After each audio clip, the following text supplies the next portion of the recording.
All of our productions at GCTV are sponsored in part by Bay State Health, providing the care you and your family need when you need it close to home.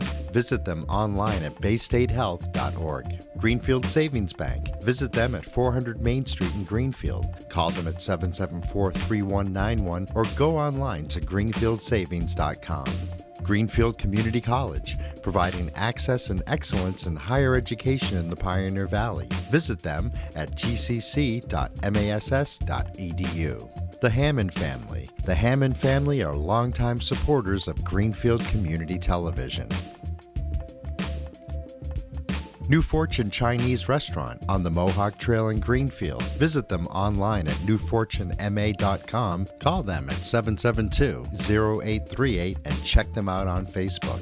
Real Cleaning Services, cleaning Hampshire and Franklin County since 1972. We don't cut corners, we clean them. Check them out online at realclean.com. Call them at 413-422-1143. People's United Bank, located at 45 Federal Street in Greenfield. You can call them at 774-3713 or visit them online at peoples.com. The Solar Store of Greenfield, replacing fossil fuels and nuclear power one home at a time. Visit them at 23 Fisk Ave. Call them at 413-772-3122 or visit them online at solarstoreofgreenfield.com. Thank you to our sponsors for supporting all of GCTV's productions.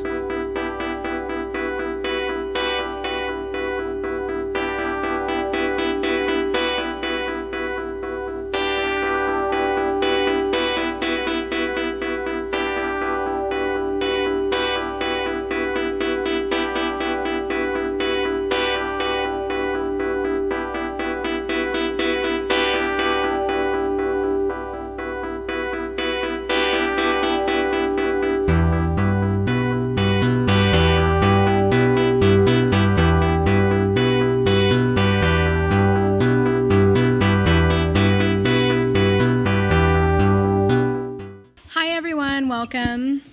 This is the meeting of the Greenfield Public Schools School Committee. This is our regular meeting. Today is Wednesday, August 8th, 2018. It is 6:30 p.m. and we are at GCTV Studios at 393 Main Street in Greenfield. If there's anyone else recording the meeting, please indicate so now. Seeing no one, we will just move forward. Can we have a roll call, please? Committee Member Ekstrom. Committee Member Karen. Here. Committee Member Hollins. Here. Here I show Mayor Martin. Committee Member Ward absent. I have the superintendent, myself, and you have a quorum. Thank you, Member Alexander. Is there a motion to approve draft minutes from 7/11/18? So moved. And a second? Second. Thank you. Second by Member Ekstrom. There was one item on page 4.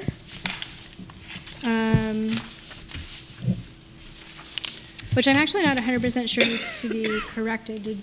Did you confirm with Joanne about that by chance? I did not. She was not at her desk when we spoke. Okay. It was X'd out as to the motion to leave executive session. I'm unclear if we regularly have this in our minutes. Do you know, Don? The executive session? Yeah, to leave executive session, because the motion would have been made in executive session. The motion to go into executive To session goes into the leave. public minutes and then the motions come back in. Does also. Okay. And so I do have from my notes that the motion to leave executive session was made by Member Karen and seconded by Member Hollins. And that's at the bottom of page 4.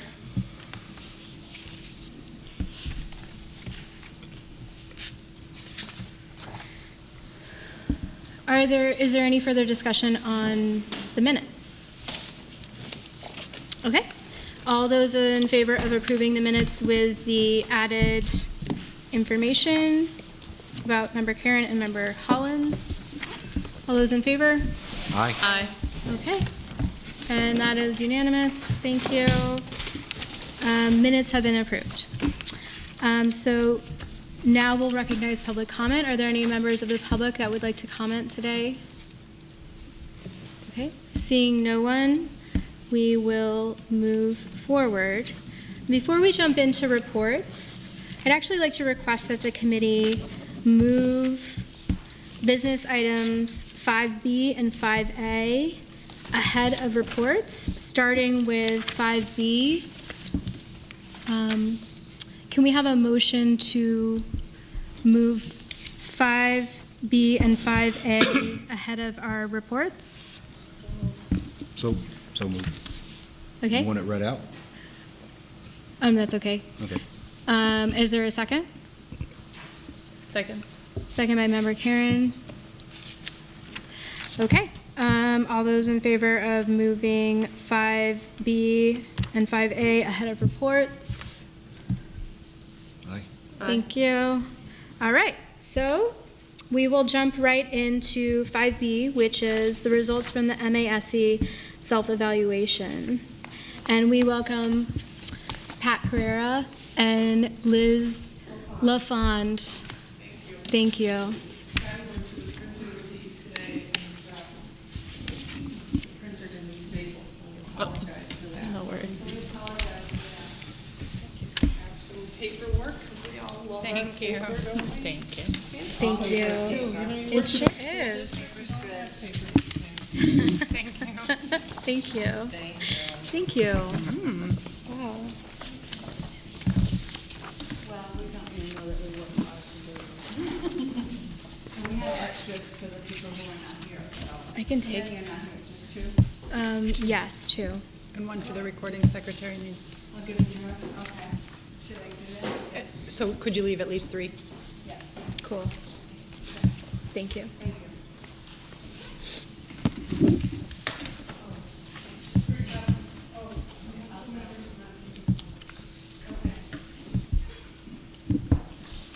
So this was very interesting.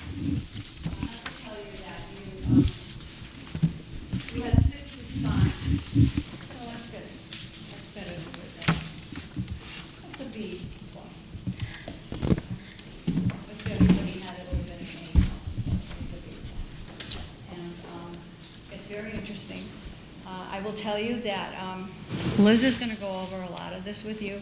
I have my thumb drive. I can show it up on the screen if you would like me to, or we can discuss it as we go along. Okay? Yes, you would like me to put it up there? Okay. It'd be helpful to the public. Huh? It would be helpful to the public because they can't see the handouts we have. Oh, okay. Plug it in right over here, right? If I can figure out how to get it out of here. This is a new flash drive, so I'm not very good at it. Is this working? No. Is this on and off up here? What is this? Here comes This is Steve. hello. This is the on button. It's green. Oh, I'm a Mac person. Well, I'm not, so. Okay, your driver's loading. You must have a lot on there. Well, it does. So I guess I can just start generally by saying it was interesting to see as a committee your areas of strength. And your areas of strength came across as your relationships with one another and the fact that during these meetings, and we all know that school committee meetings can sometimes be difficult, especially around budget season and on other times of year. But you really make an effort to be thoughtful and deliberate around treating each other as colleagues. You let people speak, you give them their time, and you focus on what they're saying. So I also took the time to watch just some little snippets out of a few different meetings, and you can see that in your body language. You're fully engaged in listening to things that are going on. We do evaluations with committees that don't always treat each other that way, so you're way ahead of the game in that department, right? And there's a couple of things that came across. Oh, we can start. Go ahead. So, I don't know if I can make that bigger. Can I make that bigger? Yeah, 63%. I want to go higher, right? So some of the things that it appears that members want to work on are system type things that you can look at. You'll see that right in the first question, which is related to policies and members' understanding of policies. You've already voted to do a full policy review, so we're going to be beginning that whole process very soon. We were talking about the potential for setting up the first meeting. That's going to be a great process. It's going to be done through the subcommittee when any other members who want to attend can attend and hear the discussion and however your protocols allow participation from audience members and other school committee members present. So I was happy to hear that the chair of the policy subcommittee loves policy work, because I love policy work. It's so important to setting the tone for the way the work is done in the district. Get good scores on folks understanding about the mission statement and the fact that it's adopted and it's right there and really visible on your website. It was very easy to find. If there's any place in particular that someone wants to talk about, just point it out to me, okay? Because I really want to hit the strengths first. Again, under board member relations, when I saw this, I felt it important to watch some clips from your meetings just to see if it was really true, and it did come across that way to me as sort of like the casual viewer. It confirmed what you said in your own self-evaluations. So you really scored very well for the most part in that entire section. I would point out to you that you scored less well in terms of members believing that everyone comes prepared, having done their homework and ready to address the business before the board. I think that if you all can be determined to focus on that as an area of potential growth and just take that extra time before the meeting to go through your packets completely, ask questions of administration that need to be asked ahead of time. Many clarifying questions can be asked ahead of time, and you don't have to get into a full-blown discussion at a school committee meeting, sometimes about a simple clarifying question. So you'll be more effective and efficient at your business. Now, if it's something that you feel is important for the public to have sort of more information about, by all means, have those discussions at an open public meeting.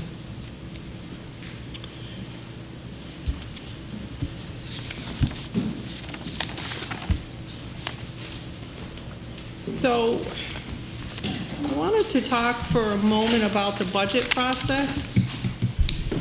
While members felt really strongly that the budget is documented and published, we also saw some comments and then some, to me, confusing scores around how the budget is built. And I didn't really see any school committee meetings about the budget, but it seemed as though there might not have been a full process at the committee level. I honestly didn't see any minutes with that, so you all can straighten me out on that. And I'll stop if you'd like for questions. I was just wondering if you could direct us to what page you were on, but I found it. Oh, we're sorry.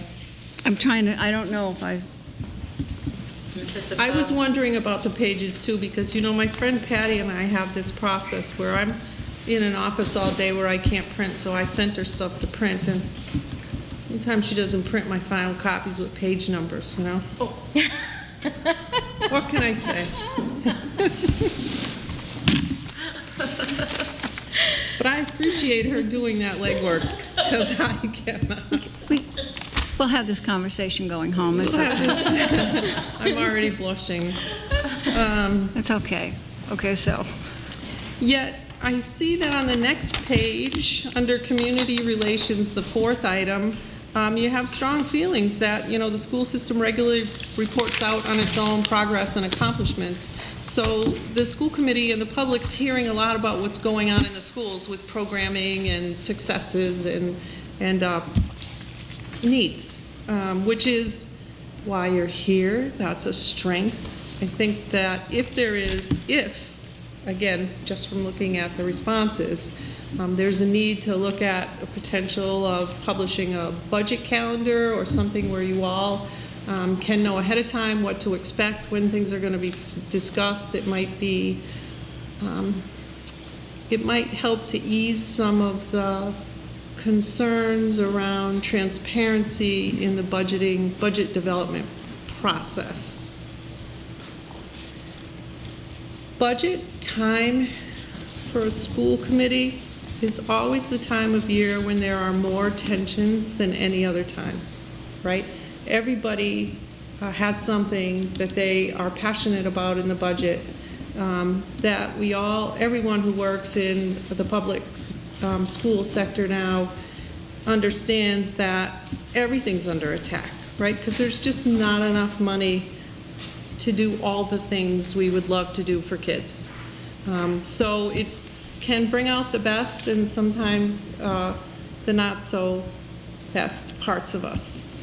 I think that given what you all think about your relationships and your collegiality as a board, I think that's something pretty easy to overcome just by setting some routines on reporting out and how you want to see the budget as it's developed. And most budgets start, like, I like to say, probably the beginning of the school year. When you get into November and December, once you get through the madness of opening, and everybody is kind of calmed down, and then the budget process should begin, not end, should begin. And everybody should have input into what they're looking for. Keeping in mind, hopefully this time around we'll have goals that will relate to the budget, goals for you, goals for the superintendent, the district goals, and that's going to take a lot of work on your part. But that's okay, you can do this. Because what you plan for goals, if you need to have the financial wherewithal to do it, then you can budget for that. And the superintendent can budget for that. So perhaps more budget meetings. I know everybody doesn't like a lot of meetings, but perhaps a separate meeting around the budget as opposed to budget on your agenda. Budget's very important, and I think you should take more time with that. And it shouldn't just be an agenda item, it should be the only agenda item that you should be going over, so that your superintendent can explain to you where it all starts, how she gets the figures that she gets, who's involved in it, and how it comes to you for your approval. That's what I would, as a former school committee member, that's what we used to do. I don't know about you. Well, I have experience in a different area. Patty and I feel a little differently about this too, because in a city like Greenfield that relies a lot on the state for funding, right? You're not even beginning to think about what your budget will look like until January-ish, late January, when the governor releases his budget, right? And then there's a whole other process about the budget going through the House and Senate and then the conference committee, and you finally get numbers in July. So you can budget on your best estimate. Typically, school committees will look at the governor's budget, which we always feel fortunate the numbers go up after it's released from the governor. I think starting in January, February, to understand where the numbers came from and what the mandates are and what needs to be funded, and then, the programs you want to fund. And it should be, I'm not going to say it should be because it's different in every community, but a monthly meeting beginning in February, March, and then as you get closer to May and June, bi-weekly meetings are not out of the ordinary. And it makes people feel fully involved and invested in the process. Hi. Say something? Please. We have a three-member Budget and Finance Subcommittee, and I'm the only person here tonight from that subcommittee. But we have discussed a policy on budget and set a schedule of having more shorter meetings with topics. And there has been a lot of discussion about our policy, which says to do the budget in segments so that people better understand it. And we've tried to align the topics of the meetings so that it's aligned with the new school committee topic calendar. So if transportation is coming up in January, that we'll have looked at transportation budgeting the month before. So that doesn't change what you've suggested, but I anticipate the budget subcommittee being more active with a planned schedule that aligns to what the school committee is talking about. So there are at least budget recommendations. Yeah, I think this school committee and the superintendent should figure out what works best for you in terms of budgeting. You may come in with larger sections, you may come in and talk about expenses in one section, personnel in another, or you may prefer to come in school by school and address it that way, cost center by cost center. It's kind of what works best for you, and I'm guessing by what I've seen, you probably prefer the cost center approach.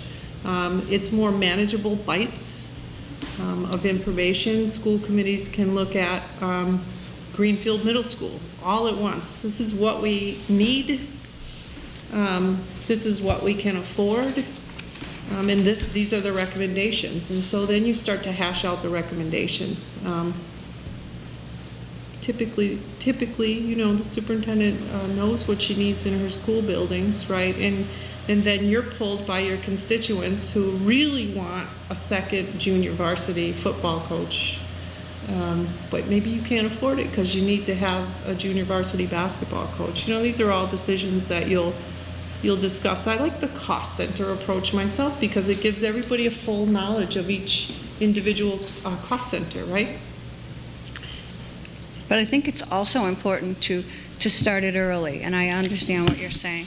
We disagree on that, but that's okay. We can agree to disagree. She comes from a town with more money than I. Well, I was in Springfield, so what my superintendent used to do was prepare 3 budgets.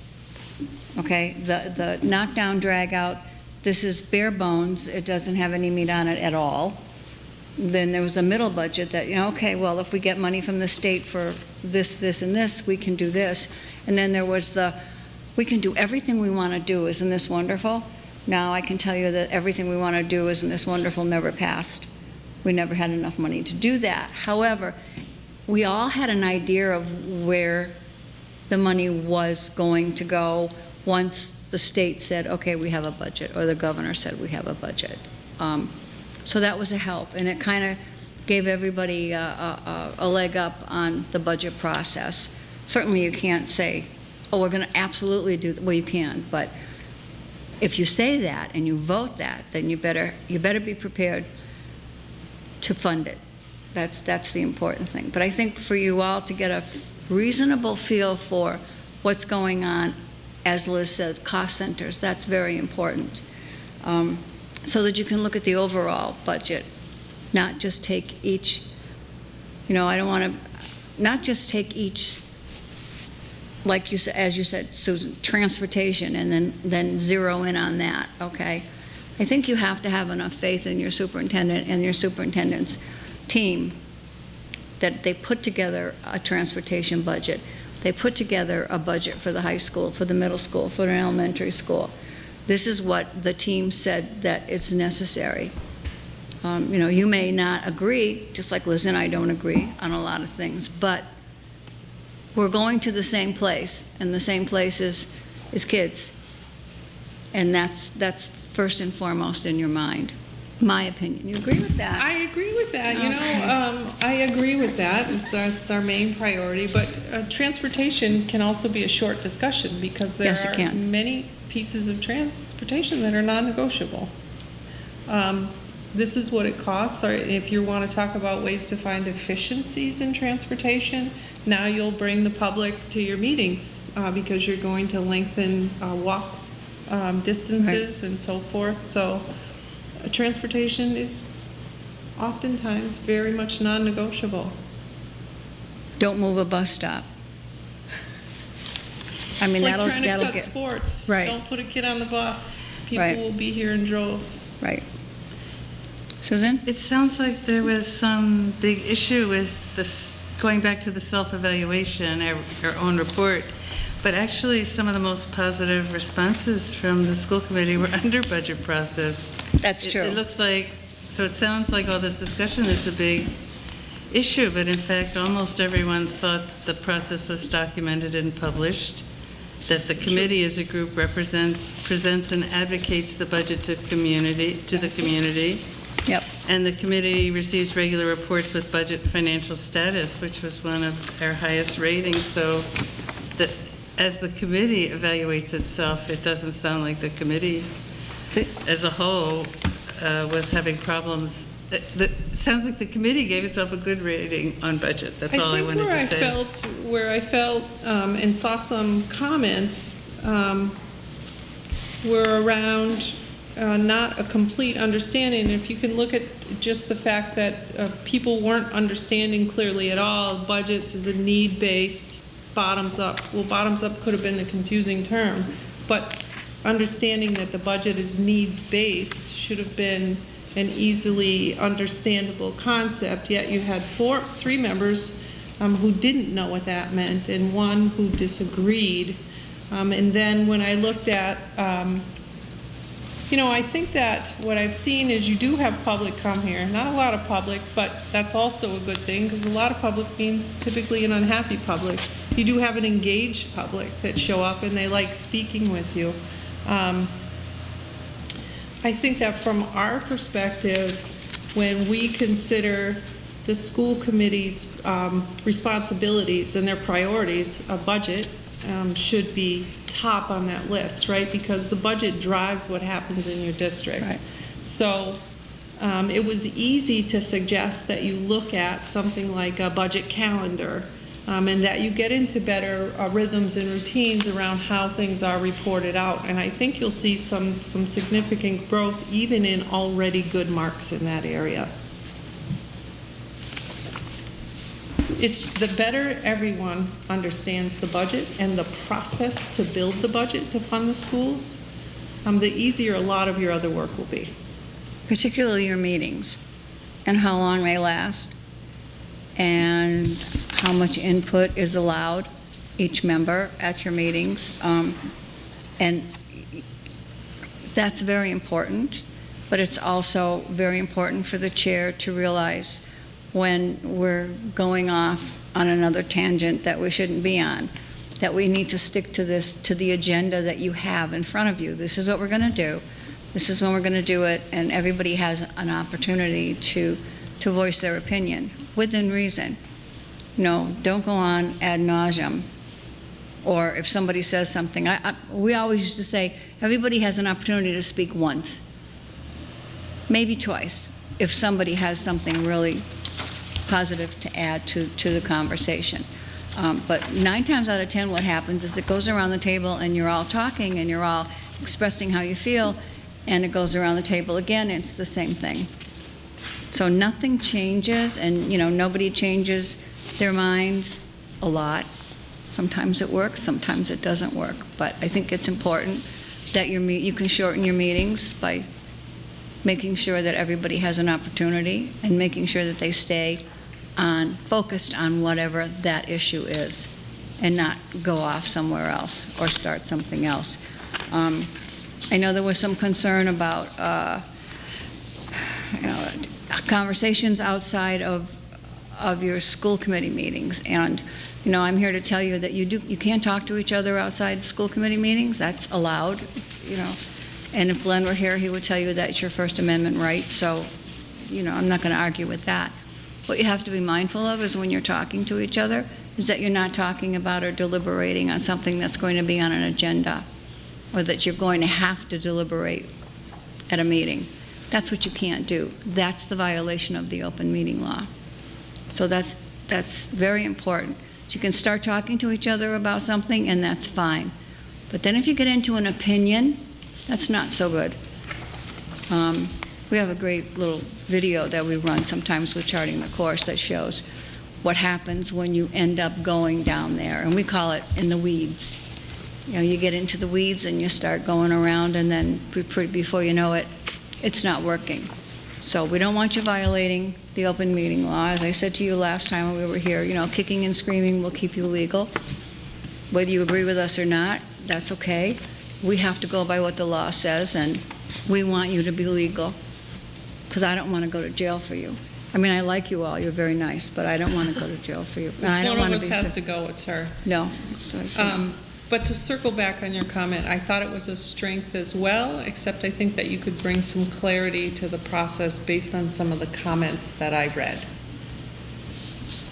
I think it's also important, the communication piece between you and the superintendent. I think that you all need to have access to the superintendent.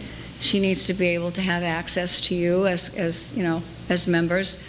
Also, the chair plays a very important role in that. The chair is the person that the superintendent is most likely to go to when something happens and say, okay, Adrian, this is what happened, and you know, can you get this out to the members, because I can't do that right now because I'm busy with this issue. So the chair is the go-to person. The chair can get in touch with you, and you should set something up, you know, whether it's in policy or whether it's just some kind of a regulation or a procedure that allows you to, the chair will do it, the chair will notify you, Don, and then you can notify Susan, and then Susan, you can notify the other Susan, and you know, you can notify, that kind of thing, so that you all get the same information at approximately the same time. But the chair is the go-to person. Is that something that everybody can deal with? I mean, that's really, really important. Then it's not a case of, I didn't know that. Well, how come Adrian knew that and that I didn't know that? You know, that's not. So that's up next. Is that up next? Yeah. Okay. We're going to talk about areas for potential growth. So what we're going to do tonight, and I just want you to know this, we don't want to take your whole meeting with this. What we would like to do is just go highlight some of the things that we found, but we'd also like you to consider meeting with us in a workshop to go over each of these items, so in more in depth, because we're jealous people, and we like all of you to be concentrating on what we're doing. So if you don't object to that, you know, we can come back and we can sit down and we can go over this. At the same time, we're working on your policy information and getting that all set. So there's a lot happening here. But we would like your undivided attention, and we would like you to feel comfortable during a workshop expressing how you feel about what we've presented to you based on the responses that we got. Does that sound like a doable thing? I'm seeing some yeses. As long as there's food. Food? Do we have to bring it? I mean, we'll bring it. You know, we don't mind, but. She does We live not near a decide fantastic this little right now? Portuguese bakery. Yeah, I do. So. Time for Dige's report. I mean, we can continue and go on and just highlight a couple of the things as Liz was just about to That's all I do. was going to do, and then see if there were specific questions. But I really, really want to, I don't want to say this, but I want to play in the sandbox with you. And I want you all to be comfortable doing that.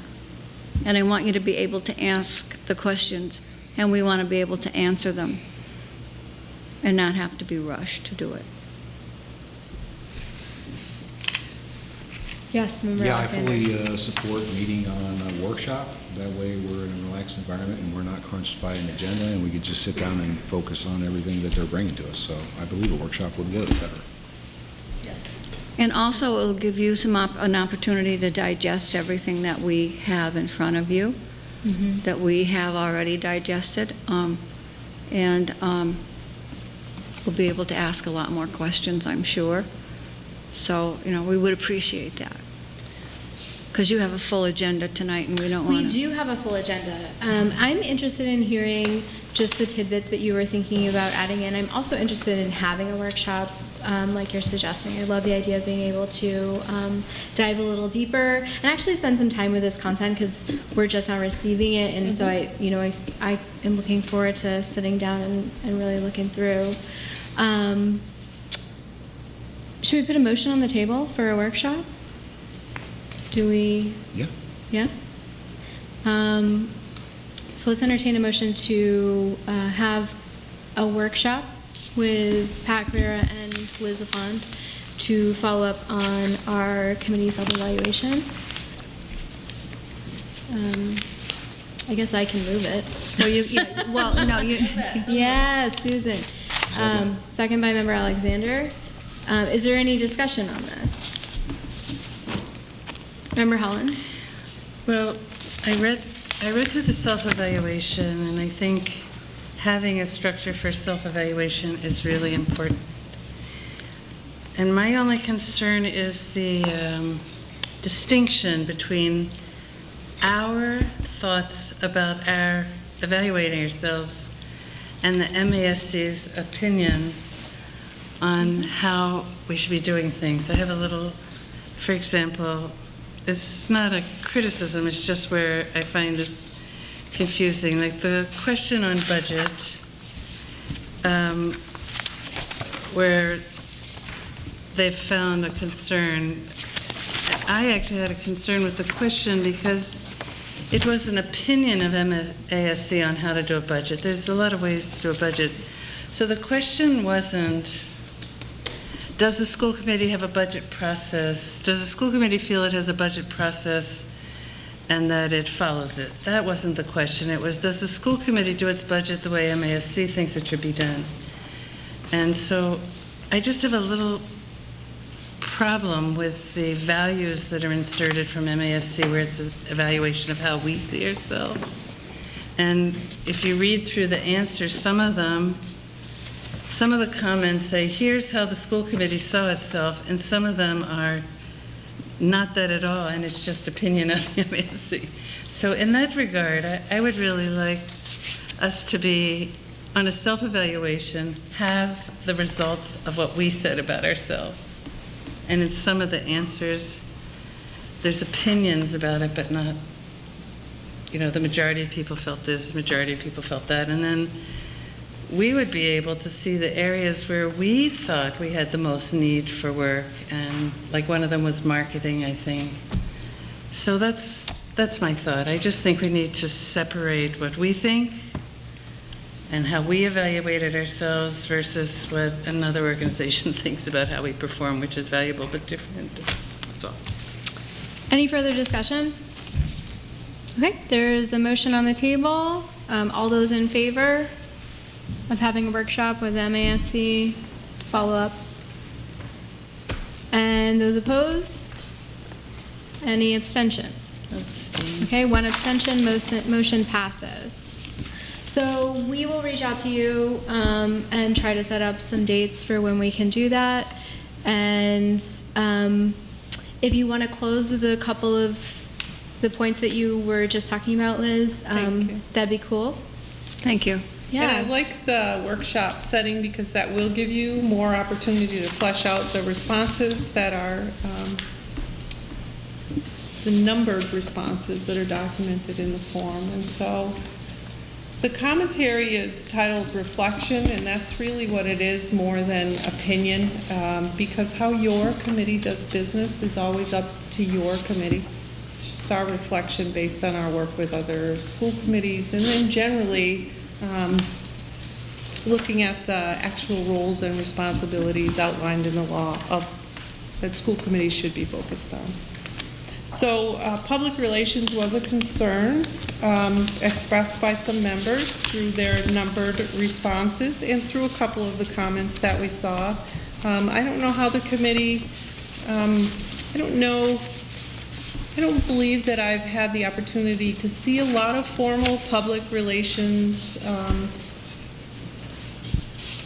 systems that school committees have. It's more a matter of how you communicate out, and if you want to put that into a document form, into something that you follow in terms of protocol, how you report out on specific issues and who you report out to.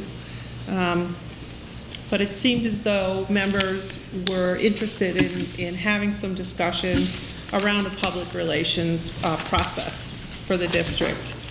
I think I also saw some concerns expressed in the responses, certainly as they were tabulated by number, around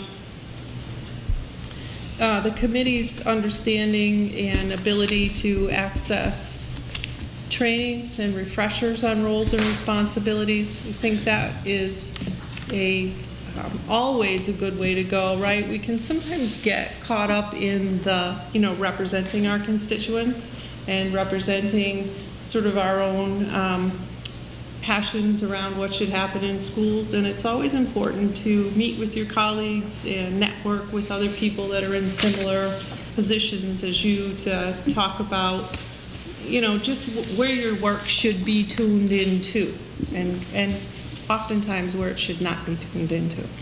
So you're not living in a bubble. All school committee members and all school committees as a body have similar issues, and that's why we do regular trainings. We have frequent flyers who attend trainings over and over again, and they always find some value. They've extracted value from one, and they come back to a second one and find something different that's of value to them. So I guess we've talked enough. I'd like to talk more with you all in a workshop. I think that your areas of strength certainly outnumber your opportunities for growth. And it's in your relationships, which is a big plus for you all in the way you function together. Any questions for Pat and Liz? Okay, seeing none. Thank you very much. You're welcome. We very much appreciate what you've done for us, and we're looking forward to continuing the conversation. So I'll be in touch. Great. And you have our contact to reach out to try to schedule some policy work. We're ready to begin. Perfect. As a matter of fact, putting it together we have the this first way. two, A and B, done, so. Perfect. That's great. Yeah, we're not bad. Thanks very much. We have a good office staff, so Are you taking this out? it's not just yet. Now I am.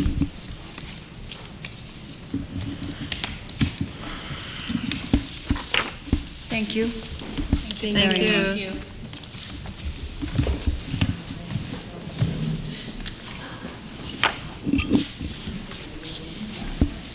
So before we move on to our next agenda item, which is the Director of Pupil Service interview with Mr. Matthew Holloway, I have a quick announcement to make. I was just reminded that today is Philippe's birthday.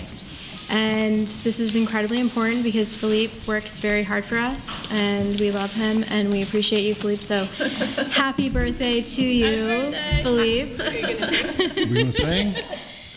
Dawn really wants to sing. Let's sing it. Come on out, Philippe. Get it going. They're going to make you sing. Just a quick bit of humor. We're singing. Here he comes. There he comes. On three, everyone. 1, 2, You have to sing them out. 3. Wait a minute, he's not here yet. Happy birthday to you. Happy birthday to you. Happy birthday, dear Philippe. Happy birthday to you. Thank you so much.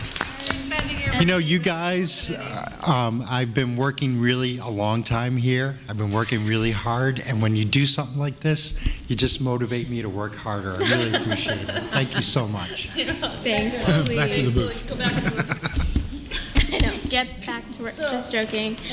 So we'll move on to our next item. We have Matthew Holloway here to interview for the Director of Pupil Services position. Hi, Matthew, welcome. I do have a little bit of info to just explain to the committee. So the way that this will, I think the Director of Pupil Service information is kind of towards the back of your packet, and it is paper clipped all together. There were some sample questions that were sent out to the group. You do not have to use these questions if you don't want to. These are here to just help members to think of what questions they may like to ask in the interview process. And this interview will run similar to the interview with Mr. Numbercow, in that I'd like us to each have 2 questions. And we'll just start with one person and move around and then go around again for our second question. And Mr. Holloway, you'll have the opportunity to make an opening statement and a closing statement and ask us any kind of follow-up questions at the end. Let me just check my notes real quick to make sure I kind of covered anything. Are there any questions from members before we jump in? Okay. So if you don't mind, Superintendent, if you could just give us a quick overview of the interview process that's been had up until this point, and then we can yield the floor to Mr. Holloway for just a hello and introduction opening. Sure, so thank you. First of all, this position has been posted widely, and we have made really good use of both our regular avenues of communication about the position, as well as some of the listservs, and a lot of personal outreach to try to reach candidates and make sure that they're aware of this, this vacancy in our district, because it is critical to the success of students in our district. We did have a well-qualified pool, including candidates who have experience as special education administrators and directors of pupil services. Our screening and interview committees consisted of a representative from the Special Education Parent Advisory Committee, building principals, I'm trying to remember everybody who is in it, I believe 2 different teacher representatives, central office administrators, including our business manager and myself. And I think I'm leaving out some additional folks. And the intent of that was to really get a perspective from everybody. This position touches everyone in the district at different levels, and so we really wanted broad-based input. And our committee was very enthusiastic about the candidate that's coming in front of you tonight. Matt Holloway is doing some work for the Department of Education right now, and his work is really well known throughout the state, particularly as it relates to helping to guide effective, inclusive practice and the success that students can enjoy when they are given opportunities to be included in the mainstream of education and to effectively address individual student needs. So we're really excited to put forward Matt's candidacy this evening. I have had an opportunity to speak with, I believe, 5 references, and I really went to everyone I could find to talk about their experience working with Matt, and I've heard glowing things from both current and former supervisors, as well as colleagues and folks that have reported to him. People are saying things like, really sad to see him go, really a win for any district that gets him. And I think that rather than say too much more, I'd like you to have the committee spend some time having a conversation with him this evening. Thank you, Superintendent. So we'll yield to you. If you want to start with any opening statement, and then we'll jump into questions. Sure. Thank you so much, Chair Nunez. Let me just start by thanking the committee for not setting my performance task as a birthday song. He was definitely the first person that I met when I came in this room, very warm. I've had a chance to talk to several of the folks who are in the room right now representing the district, representing the school committee. It's just been a very warm and positive reception, so I'm grateful for that. And that, I think, extends to my impression of the district from a state perspective over the past several years, which is one that is on the move. Superintendent Harper is known as a dynamic, visionary, strong leader, somebody that my colleagues have a lot of respect for, and somebody whose vision is well known and well regarded. And so the opportunity to come and work in this district and to support that vision and to ensure that all kids are getting the highest quality services they can is a really exciting opportunity for me, and I'm just tremendously grateful to be here, and I'm looking forward to your questions. Thank you. Member Karen, would you like to start us off?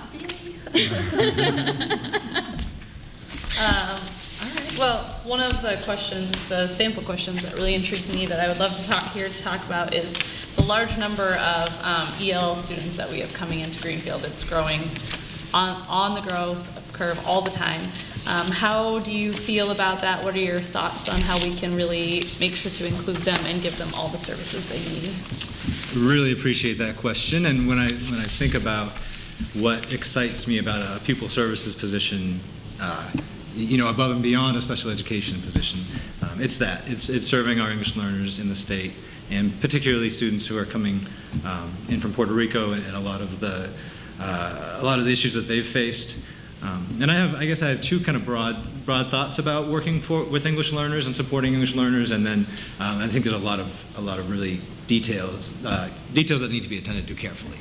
But my first thought with English learners is just awareness of what assets they're bringing to the classroom.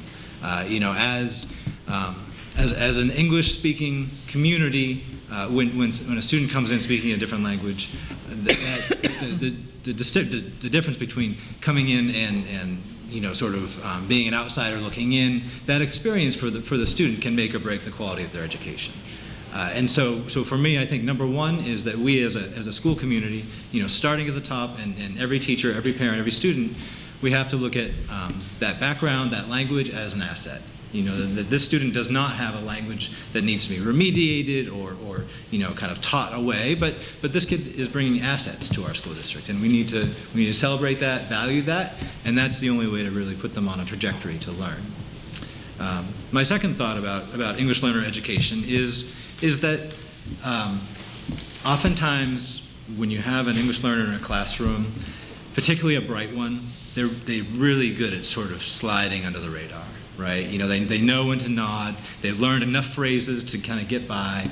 They've picked up some of those cues. They read body language well. And so what I've seen, and the research supports as being effective in working with English learners, is placing frequent expectations on them to generate language in a comfortable setting, but relentless in a good way. Really, the challenge in learning a new language is generating it, is speaking it. And yes, you need the opportunity to listen and learn and read, but really, making sure that these kids are having opportunities to demonstrate and practice their English, especially spoken, but also written, I think is really key for working with English learners. The other thing that I'll say just briefly is that we're in an exciting time for this state. We've been under a very restrictive English learner education law for many years now. And just this past year, the legislature has passed the Look Act, which relieves districts of a lot of the confines. I think we have a sheltered English immersion program sort of statewide that's pretty well established at this point. And there's a lot of good practice going on around that. But we now have the opportunity to be more responsive to students' needs with various types of bilingual programming, and just sort of being more flexible in meeting their needs, which I think is above and beyond, is the most important thing, is to be able to meet the students' learning needs, language needs. Member Holmes. Hello. Thanks for being here. Thank you. I was looking at your resume, and I noticed that you, prior to your administrative experience, your teaching experience was at Brush Ranch School and Odyssey School in Texas. I take it those are private schools? Mm-hmm. And you taught English language, reading, science. You have a liberal arts background. So my question actually is my interest in reading. And I'm curious if you at what point do you think school districts need to teach reading to students that are older, like grades 7 to 12, in the mainstream, and when do you think students need to have reading instruction through the special ed department?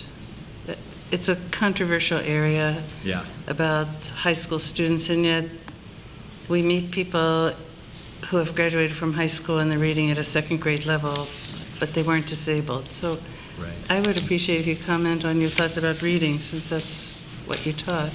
Yeah, I appreciate that.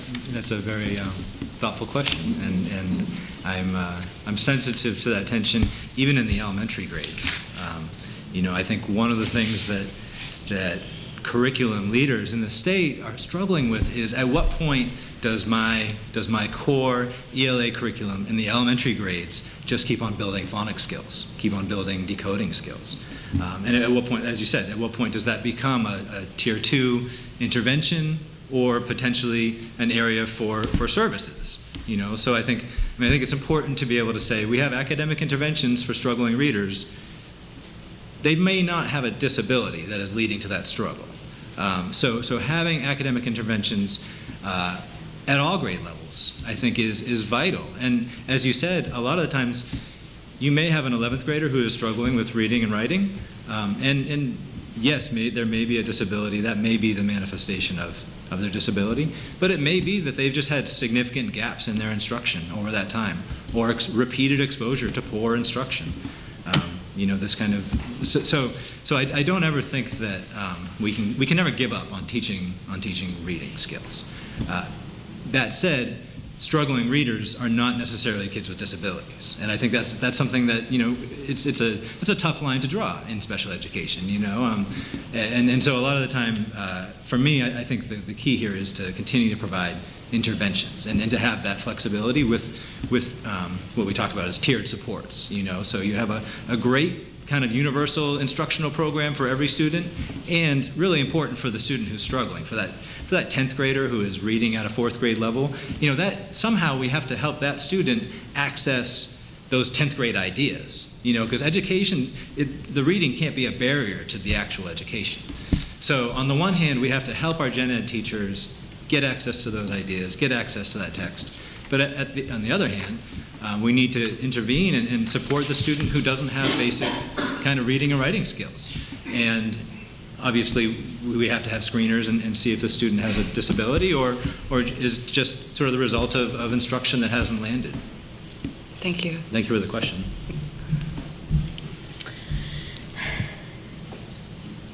So if you're hired as the Director of Pupil Services here in Greenfield, what will you do immediately to build positive relationships with families, staff, faculty, and beyond? Thank you for that. I was saying to somebody this morning that I love when you're in an interview and there's multiple parents in the room, especially in the special ed world, that reflects the values of the district. I think it's really crucial. For me, I consider that to be a strength, is the ability to build relationships, especially with parents.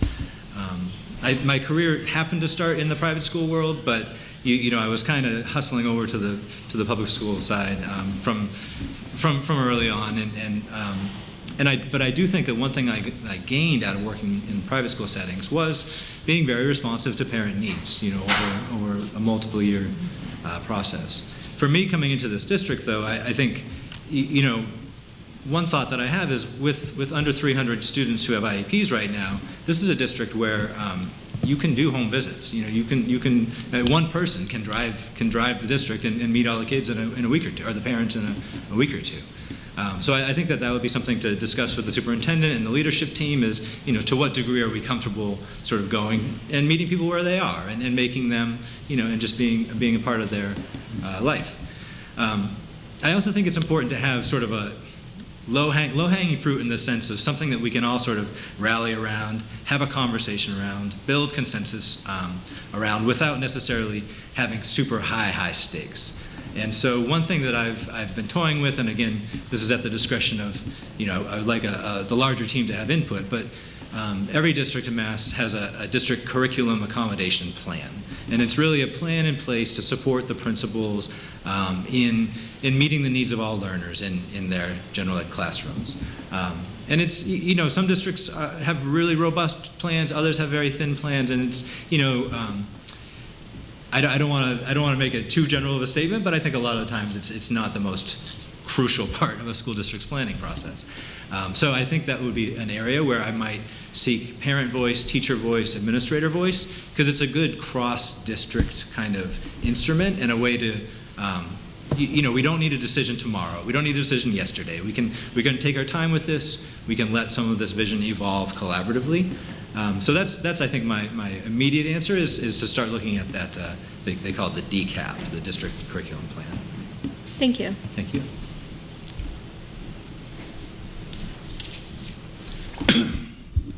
The position that you're applying for, reading over the responsibilities, it requires a lot of management skills, and you'll also be working closely in supervising and overseeing teachers across the district. And I guess, to me, that describes a leader. And so share with me a little bit about your leadership vision and how you work with people around you, and professional development, and how you're going to make our program grow and become better in the future. Yeah, great. Thank you very much for that question. For me, I am a big fan of transparency in approaching a leadership role, and being honest and kind and direct with people in areas for growth and areas for improvement. So I do think that transparency is really crucial for me and for my staff. That being said, when it comes to doing the work, I believe in a genuine democratic approach to the work whenever possible, and that means consensus-based. And that's, for me, an extension of how special education is supposed to work in the first place, is that, we sit down at this table together, we need to come to some kind of consensus, and consensus does not mean that everybody gets what they want, obviously, but everybody has a stake in it, and I like to not leave a table until we have general agreement, or at least consensus, if not necessarily always full-fledged agreement. So that's really important to me, is that all members of a team have a voice, and that we're upfront with each other, that we're transparent. My management at the department has been somewhat unique in that it's a very large hierarchical system with, there's a lot of layers of management above and below you. I was able, about 2 years ago, I was able to take over a team that was administering the Title IIA Federal Professional Development Grant. And so for that period when we administered that grant, we actually, as you well know, we're dealing with a brand new federal education law. And so I took over the team right as the new law came out, and so we had a chance to write the district-facing application together that was then going to be the instrument that brought all that funds out to the districts. And it was what I just described. It was a collaborative process where folks who had been doing things one way for a very long time sat around the table, and we were able to use the new federal law as a sort of jumping off point. But we collaboratively developed a new application. And I don't think that any one of those people would say that application didn't reflect their voice, their vision, their priorities. So I really do hold a lot of value behind collaborative decision-making and striving for consensus wherever possible. That said, my final thought on that, because you did mention the evaluation process, that said, clarity of expectations up front is something that I'm really big on, and I really try not to shirk from that. Again, if we can come to consensus on what the expectation is going to be, I'm pretty persistent when it comes to making sure that we are holding ourselves to those same expectations. And that goes for qualitative stuff like the actual, in-class behavior and job functions, but also quantitative stuff like delivering on timelines, delivering on documents, things that we can actually measure. So I think that's kind of a quick snapshot of my leadership approach, but I'm also, I think, a pretty warm and fun guy too, and I do like to have fun and laugh and keep things light as well. So, I think that's a key piece to it. Member Ekstrom. Hi. Hi. So, full transparency, everyone in this room knows that I have a daughter who's got an IEP, and she's been in the school district for all of her academic career, and I am more than just a little invested in the person who would take this position and special education in general, as everyone knows. Great. And I've got about 8 to 20 million questions that Okay. I'd love to ask you, and I love the sample questions to ask, because they're basically really good questions. But part of what I'm curious, so How much time have you had within the district to just kind of see what the program or what special education is like now? And if the answer is none, then that's fine too. Yeah, I mean, only looking at from the outside. I've not done any tours of the school buildings or really had a hands-on view, but I'd love to hear some of your thoughts on it. Oh, I'm sure you will. In any case, I'm actually really interested in your thoughts on inclusion. Yeah. Because I am interested in hearing about what you have to say about push in or pull out, and also least restrictive environment, and also in my daughter's case, and I think this is probably true, and this kind of feeds back into what Katie was talking about with the ELL, is she had some classes with a fair number, say 5 or 6 ELL students, and she actually was able to access what was being taught much more clearly and easily, or at least little, with students that were learning English. And so I'm just curious kind of when you say inclusion, what are your thoughts on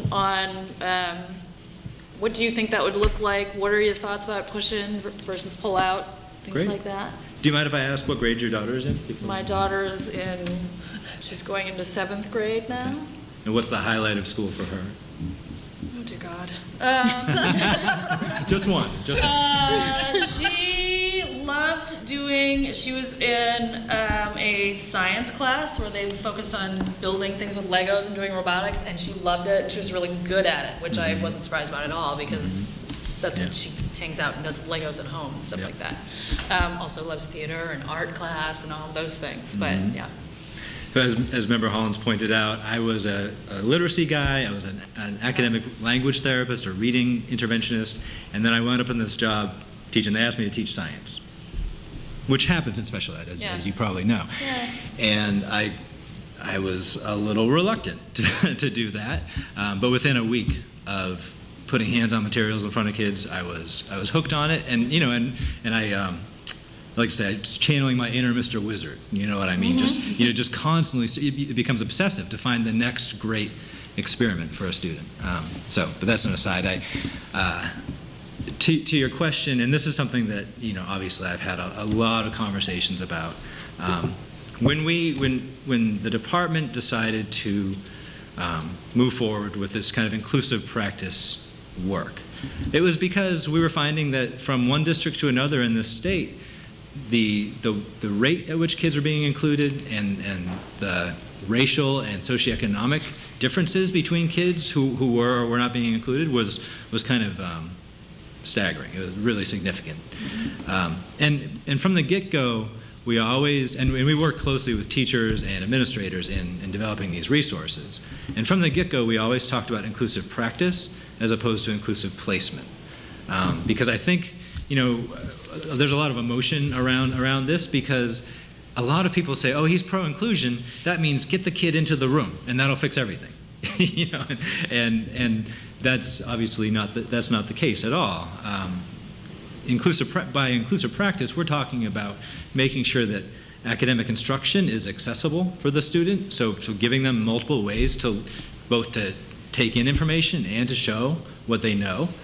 We're talking about having positive behavior supports for kids, and we're talking about helping build their social-emotional skills.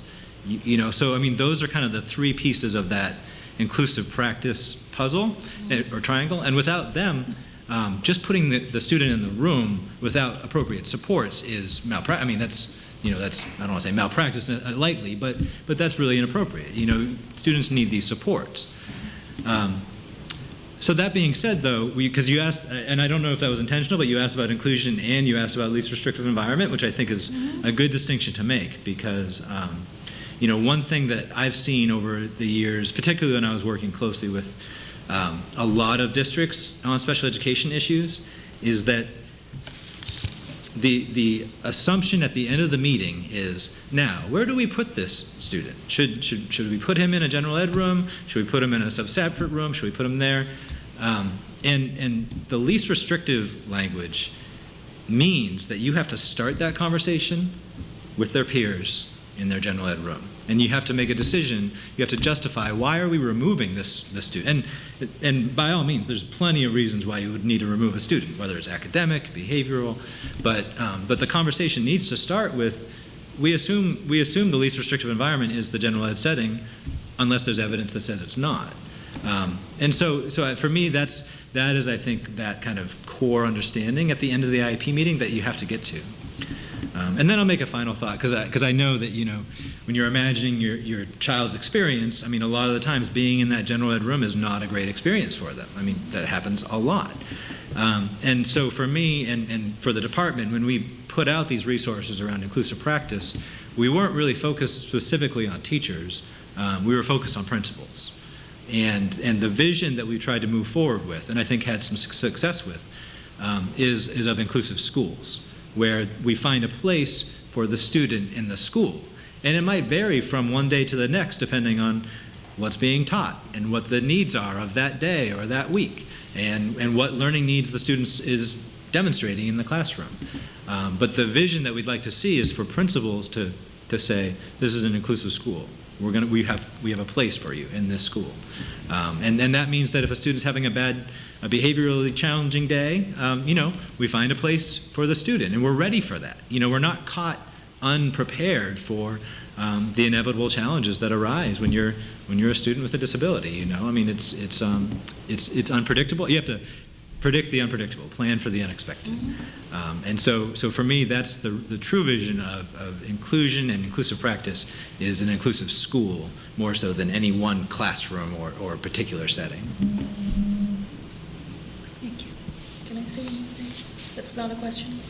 Can I say one more thing that's not a question? Quickly, yeah. I just want to say that I really, I think our special education programs and pupil services, whatever it is that we're calling it now, we're kind of in a big transition, and I'm really excited to see all of the improvements or I don't know, changes in thinking around special education. So I think it's exciting to have someone who is willing to kind of roll with those things, and hopefully we'll keep moving forward. Thank you. Member Karen. So we've talked a lot about, children who are clearly struggling. I'd like to sort of think about the children who are getting a little lost and sort of go back to what Susan was talking about. Having been through the process of IEPs with children before, there's a very clear line of where you qualify for a service or don't. Yeah. And sometimes you can still be struggling, but be in the average level. So I would love to hear your thoughts on how we access those children. And they can be at the lower end, but they could also be at the higher end. Yeah. And so I'd love to hear how you think about that. Oh, I really appreciate that question. And somehow you've gotten the questions that are the ones that are a little bit broader than special education. I don't know if that's intentional, but that's really interesting. The thing that I love about that question, and I think you're also implying, or maybe kind of thinking about kids who are at that sort of gifted end of the spectrum as well. And I'm such a fan of a flexible, responsive model, and specifically what I mean by that is, yes, special education teachers need to have a schedule. I mean, obviously, you have to be at a place, deliver services, deliver instruction, support students, obviously. But I also think that one asset that special educators bring to a school building that we don't always take advantage of is their problem-solving skills. And so I find that some principals are more open to that than others, and that's a conversation, and that's, I think, a part of what a pupil services director needs to do is sort of figure out where is the principal in this, and then work with them.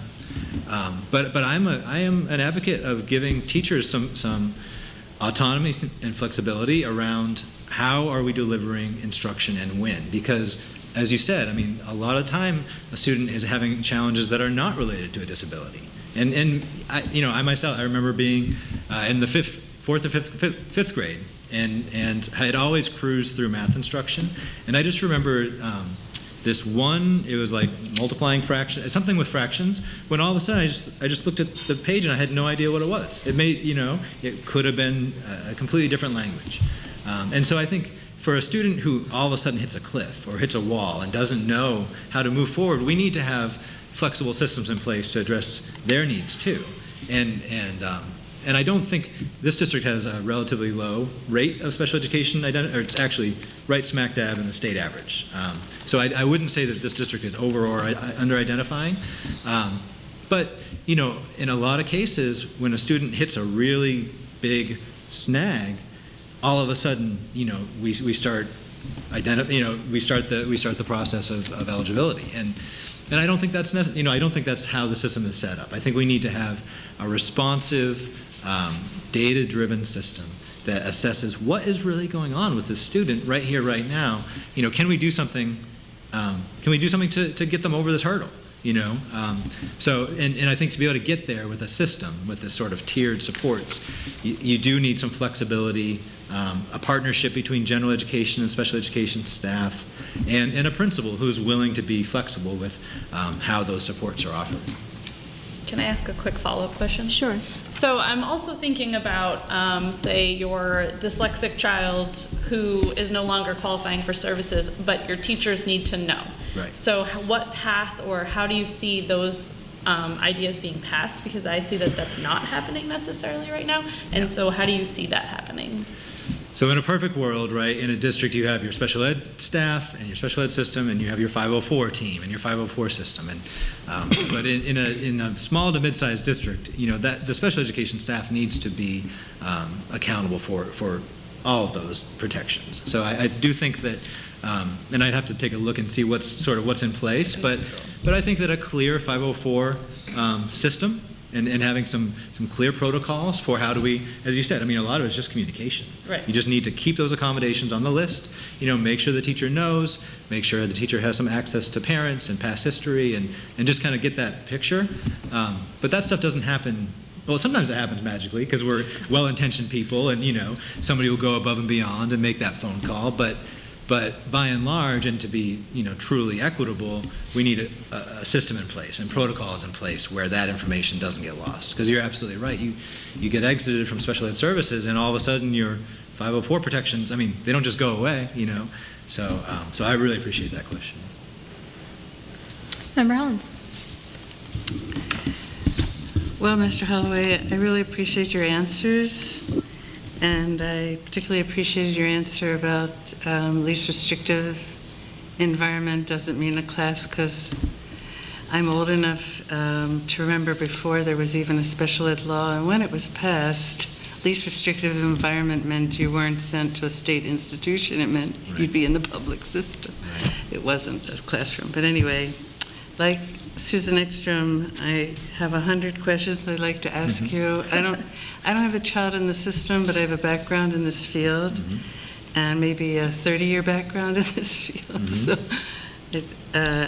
and as school committee members, we don't have really comfortable guidelines on how we interact with administrators. So I'm sitting here lamenting that there isn't a chance. Probably sit down and chat, but I will put my question a little bit over to finance, and no matter where you would apply, you're going to find problems, difficulty with special ed funding. And my interest, before I ask the question, is that because of a need for considerable special ed funding, we don't forego having funding for the students who aren't in special ed so they also can have an appropriate education. So with that in mind, I'm kind of interested in what you think about budget realities and where you are on some continuum of entrepreneurial thinking. And the reason I ask is we have these things called revolving funds where we actually can make money and carry it forward, and two of them involve adult education, which we haven't activated in years, and special ed student tuition, which we can bring in money from other districts. And the reason I'm interested in what you think about that is because I notice in your resume you have fantastic expertise in teacher training, and I've always wondered, you know, under adult education, can we become a center for sophisticated training, because everybody's having to train all their staff and help support ourselves. So I'm just interested in what you think about entrepreneurial anything, including funding. There's so many great things I don't even know where to start. I don't know with that what- question. That's an amazing question. Like how many? I just like to, but- that's what I'm thinking. I actually want to start with your first kind of prefatory remarks, because I just as I'm in this application process and doing some self-reflection and thinking about the people who have meant a lot to me in my career, I just I've had a couple of bosses or close colleague mentors who were around when the first incarnation of IDEA was passed, and I remember one of my favorite supervisors in Texas, and she said, honey, I used to go out into the neighborhoods and knock on the doors. I had a list of addresses, and I go knock on the doors, and I would say to these parents, your child can come to school now, and so I'm sensitive to sort of that how far we have come, in all honesty, around that. And I think the least restrictive environment question, that evolves too, with time as our sort of societal norms evolve, that question evolves too. So I'm appreciative of that, and I actually think it dovetails into your entrepreneurial question, which is a great one, because I think in a lot of ways a great special educator is an entrepreneur. For me, I once convened a group of special ed directors in Texas, and the title of the convening, or the title of the session, was Indirect Influence, because I really don't think, a special ed director, you have staff out in the schools, but they're providing those supports, they're providing those support services, and so to really make an impact, you have got to be a little bit entrepreneurial. You have to take opportunities when they come. You don't always get to map out exactly how it's going to be. You meet a principal and you figure out where that person is, and then you find your opportunities to create better programs for students. So I'll say that about special education, and then specifically about sort of the funding mechanisms. One thing that I've seen, especially work in the Malden, greater Boston area, where there's so much density among districts, is school choice, where you choice a student who's receiving services into another district because that district has a great program for autism, or a great program for EBD, or emotional behavioral, or whatever. For whatever reason, if a program starts to get legs, parents and communities hear about it.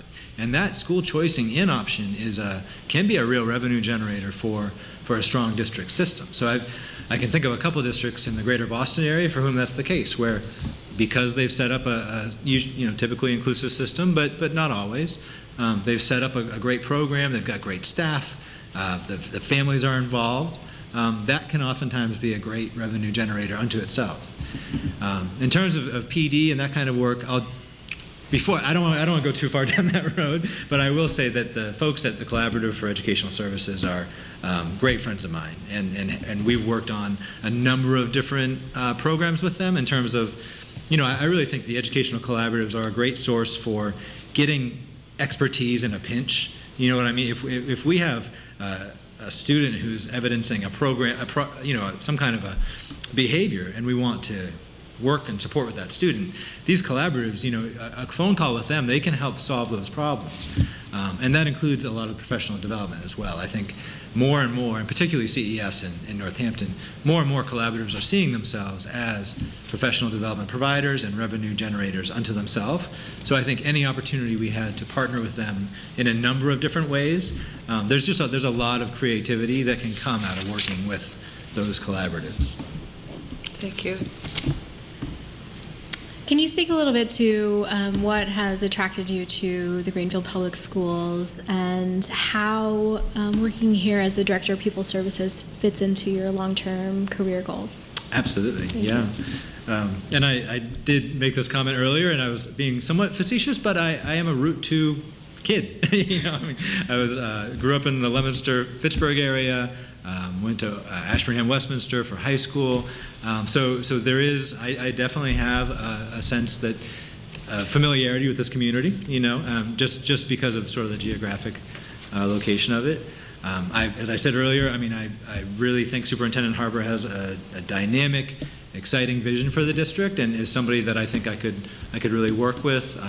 We get exposure to a lot of superintendents. I mean, all of them. Literally all of them, and so.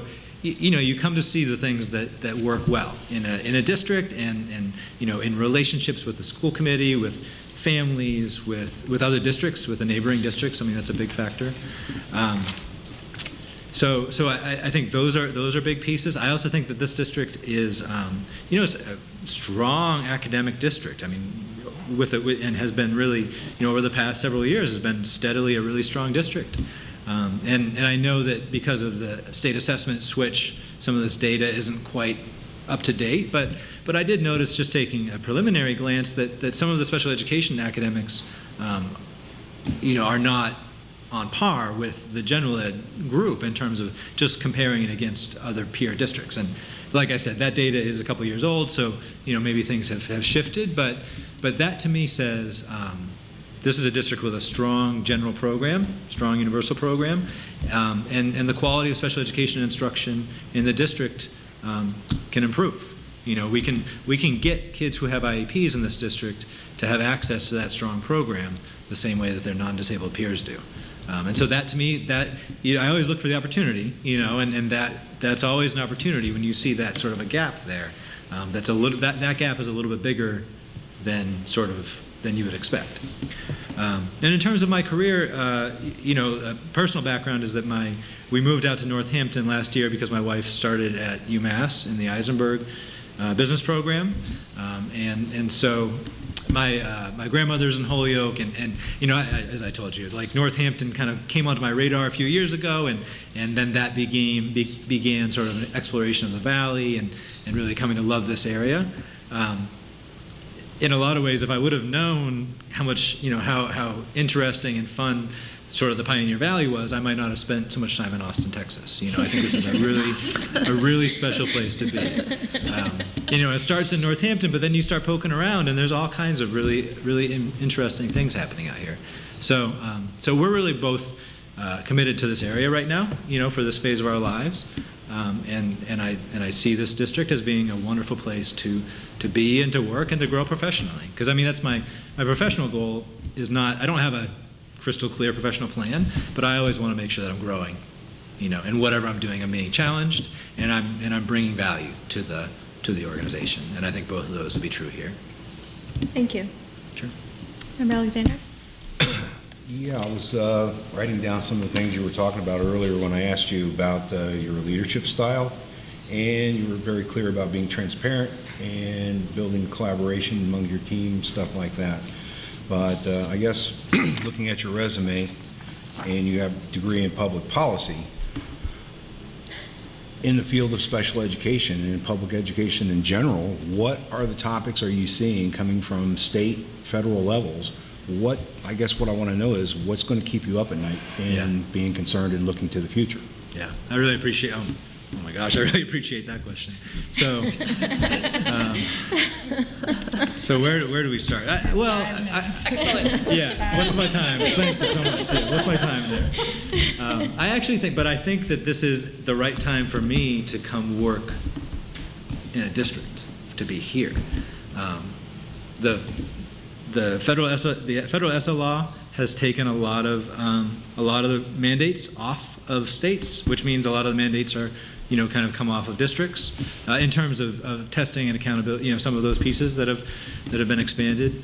I think our state has done really great work in revising our accountability system to focus much more heavily on growth than on student achievement, and that's because we have obviously a high-performing state, a high-achieving state, but a lot of that is because our highest achievers are so high, and we have significant gaps for kids who are not achieving at those levels. So the state, from that state accountability perspective, is going to be really focused on growth, equal to, if not more so, than achievement, depending on how you kind of slice the pie. So for me, looking at coming into a district and looking at instruction in a district, the main focus is on growth, is on leading a pattern of student growth over time. One thing that's maybe funny is the wrong word, but one thing that's interesting is that this current federal administration has made really drastic proposals to do away with federal aid to education. But every time they do, Congress comes back and ups it. So we saw our 2A entitlement this past year be more fully funded than it's been, in years. Same thing with IDEA. IDEA is getting much more substantial as well. That's actually something that I feel fairly confident in. I was, as I'm sure you were, following very closely the legislature this last week, and so we didn't see some of the state aid that we thought we were going to be seeing, but hopefully the federal support will be partially, will partially help that. And one thing that I will say about federal special education in particular is I'm really grateful for all of the, a lot of times the federal special education requirements, it feels there's so much compliance and there's so many things that you have got to have your T's crossed, your I's dotted, everything's got to be in place. And I've been lucky enough to work with a lot of those folks at the agency who do that kind of compliance work, and they're wonderful people, and they have the best interests of kids at heart. But I will say that the folks at the federal level and on through have really been saying, what is so special about special education? Are we seeing the student learning gains that we need to see with our special education program? And so there's been a shift towards this kind of results-driven accountability for special education systems, this concept, which is really saying, it's not necessarily about placement, it's not necessarily about particular programs, it's about results. Are kids growing academically? Are they staying in school? Are they attending school? Do you have absenteeism issues? Are they graduating? So factors like that, which are about student outcomes, that's what, I guess it would keep me up at night, to be responsible for it, because that's a very tall task, it's hard work. But I think that I think it's a step in the right direction. I think that's the great work. To the member's point, we do have to think entrepreneurially. Have programs that meet the needs of all of our kids, because I know that families have choices. And we want to make the district the best choice. I think that's ultimately what public schools have to do, is be the best option for a family. So those are some of my thoughts within a 5-minute time limit. Thank you. Thank you. Member Ekstrom. All right. So actually my question, we have had, and I don't think that this is individual just to our district, we've had what I would think of as a fair amount of instability within special education, with the Director of Pupil Services, with educators, with para-instructional assistants. Yep. And I'm curious how it is, how would you introduce some stability, as opposed, sure, throw a bunch of money at people, but that isn't the only thing that keeps someone. And special education teacher and instructional assistants, it's a demanding job. Yep. And it's a stressful job. Right. And so there has to be something more than just throwing money at people. And I'm just curious how you would sort of help people to stay, I guess is my question. This is my passion area, honestly. After 4 years with the state, this is the area that I care the most about, is what exact stability for special education staff. And the reason is that almost every state in the nation reports every year, we got a shortage of special ed teachers. And they don't really mean that there's a shortage of licensed individuals who could teach special education, but that's just the way that it's kind of phrased. The real issue is you have vacancies. You have consistent vacancies with your special education staff, particularly teachers. And so, we work a lot with the educator preparation programs and try to improve that pipeline, make sure candidates are well prepared to get in there and do great work, and that's really important. But what the good research, in my opinion, what the best research says about why do we have so many vacancies is because of the working conditions of the teacher, of the special educator themselves. One thing that I've seen that resonate in research that resonates with my experience is the isolation of the job. If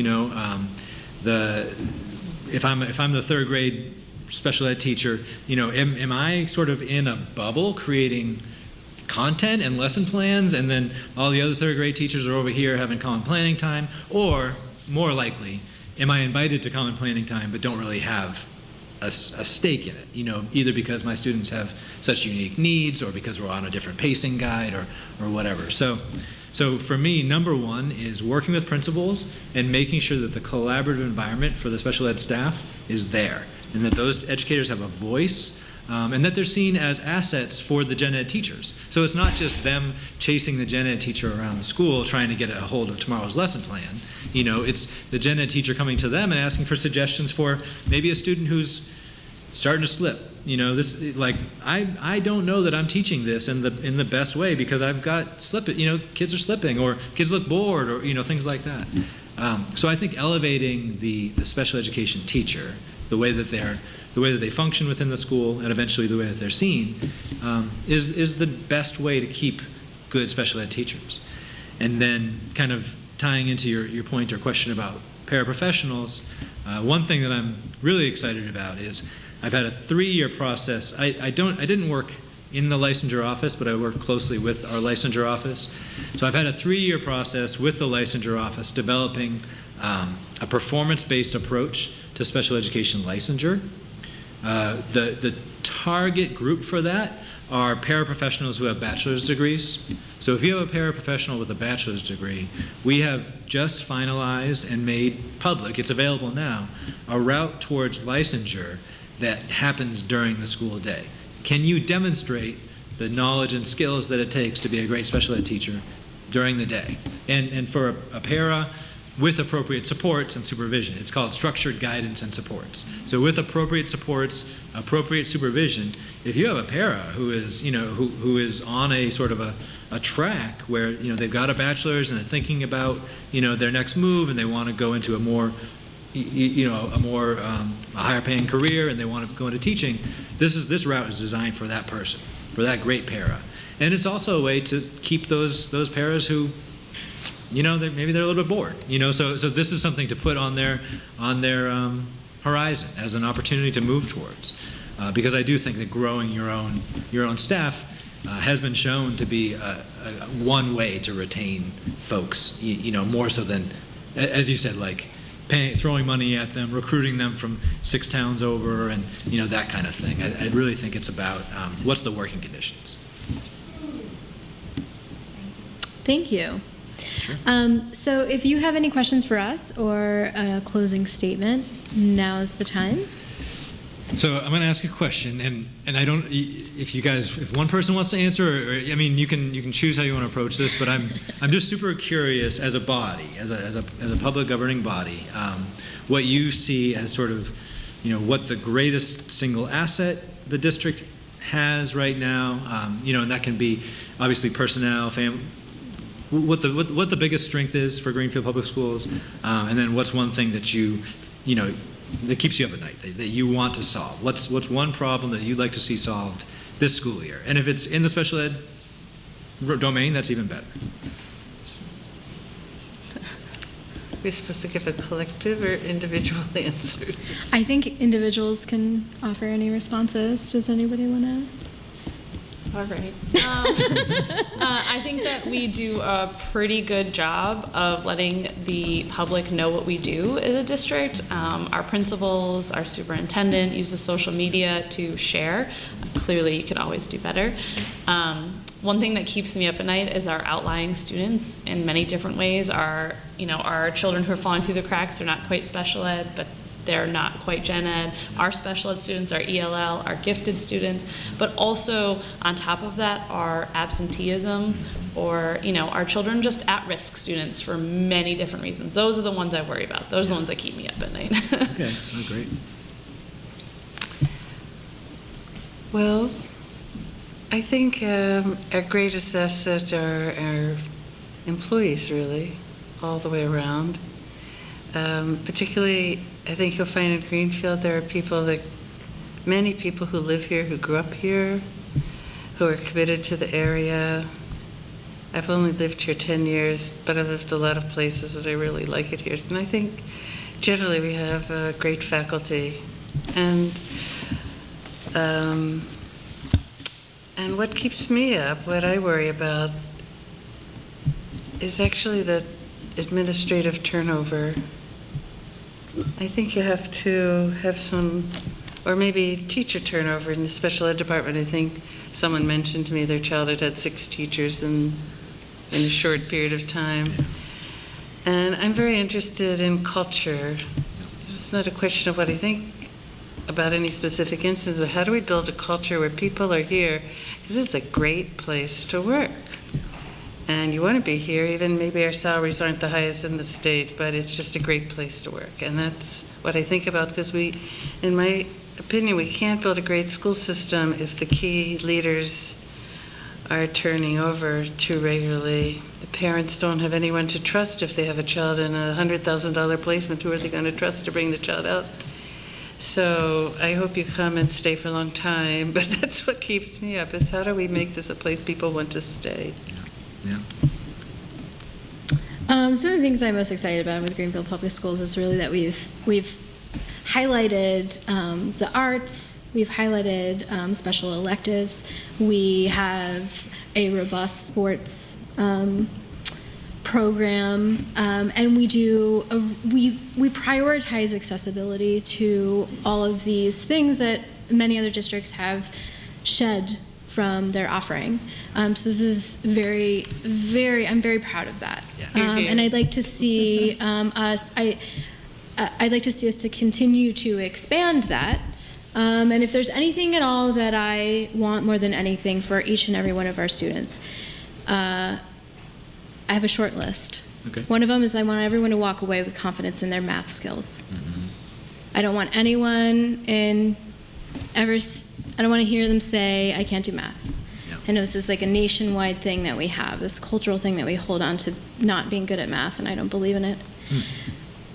I also want our students to have the skills to really just like jump into the real world. And I want them to have exposure to technology and technological literacy to be able to jump into our rapidly changing world and job environment. I want that for each and every one of our students. And I also want them to have exposure to real world stuff. How do you finance your house? How do you buy a car? How do you pay for your next phase in life? All of these things that I just think are incredibly important skills for people to have that we can start to teach them really early on. And then I'm kind of trying to reel myself in a little bit, but It's a good list so far. the other thing more than anything is that I want folks to understand that they're supported and that they have endless opportunities available to them. And really, I think that just comes down to building confidence in our students and ensuring that they know that they have a community that supports them. That's another thing that I'm proud of. I do believe that Greenfield Public Schools is very much supported by their community. We heard earlier from the MASC that we do have some very involved community members, and it's wonderful. They are very supportive and engaged, and they are focused on student success. And so I want every student to feel that, and just know that they can, move on and succeed when they go beyond the public schools. Oh, that's great.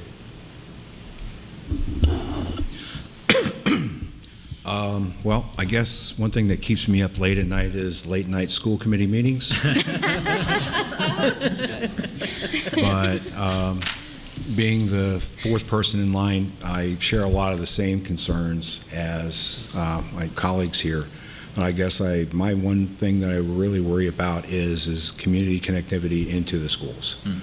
I like seeing a lot of organizations around town. They are very verbal. They come to the meetings. They share their thoughts and insights, and I want to keep up the teamwork. I like in special education alone, I've been to a couple of parent meetings where they're very active, very interested. They're actually looking for answers for us. So I just want us to keep up the collaboration, and I guess the way I look at it is the schools are a reflection of the community, and we have a really good community. So if we can mirror that reflection, then that's what I would like.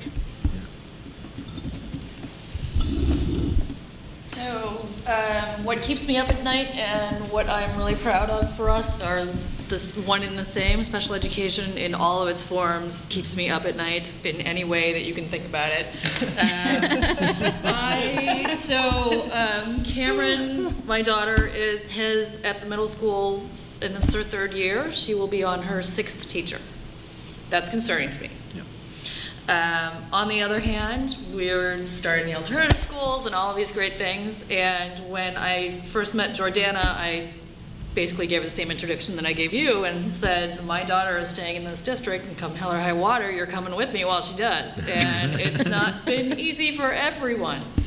But I think I'm really excited about where we're going, and I'm also terrified of what my new school year is going to bring. So, and I think that's probably the same for every parent of a special ed student.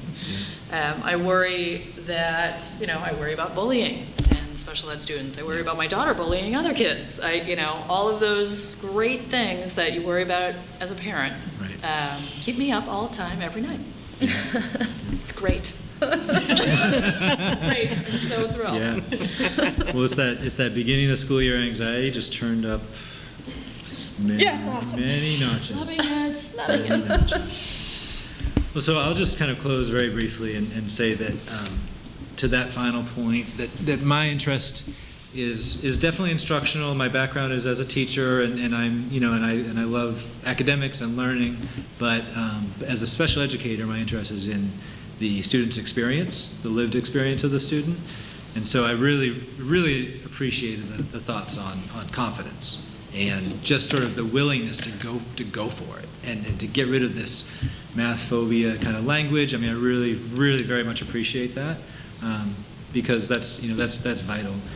And then the other piece I wanted to just jump on there was so often when we get creative in supporting kids with academic or behavioral needs, we wind up doing away with arts or the electives, right? The principal will come to you and say, I just got the best, look at my new schedule with this rotating block.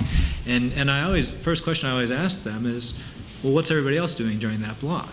And it's sad to see how often that is an elective or an art or, an enrichment piece. And so that's a major commitment that I have to any special education program is protecting access to enrichment programs for kids with IEPs. Because, if the student's lived experience day in and day out isn't positive, then, there's no amount of academic intervention you can do that's going to keep them persisting in the school system. So that really is a huge sort of balance that we have to make with students. I'm really grateful for this opportunity to interview with you, and you seem like a really interesting, committed, thoughtful, intelligent group, and I would be really honored to be your Director of People Services. Thank you. Thank you very much for coming out this evening. Sure.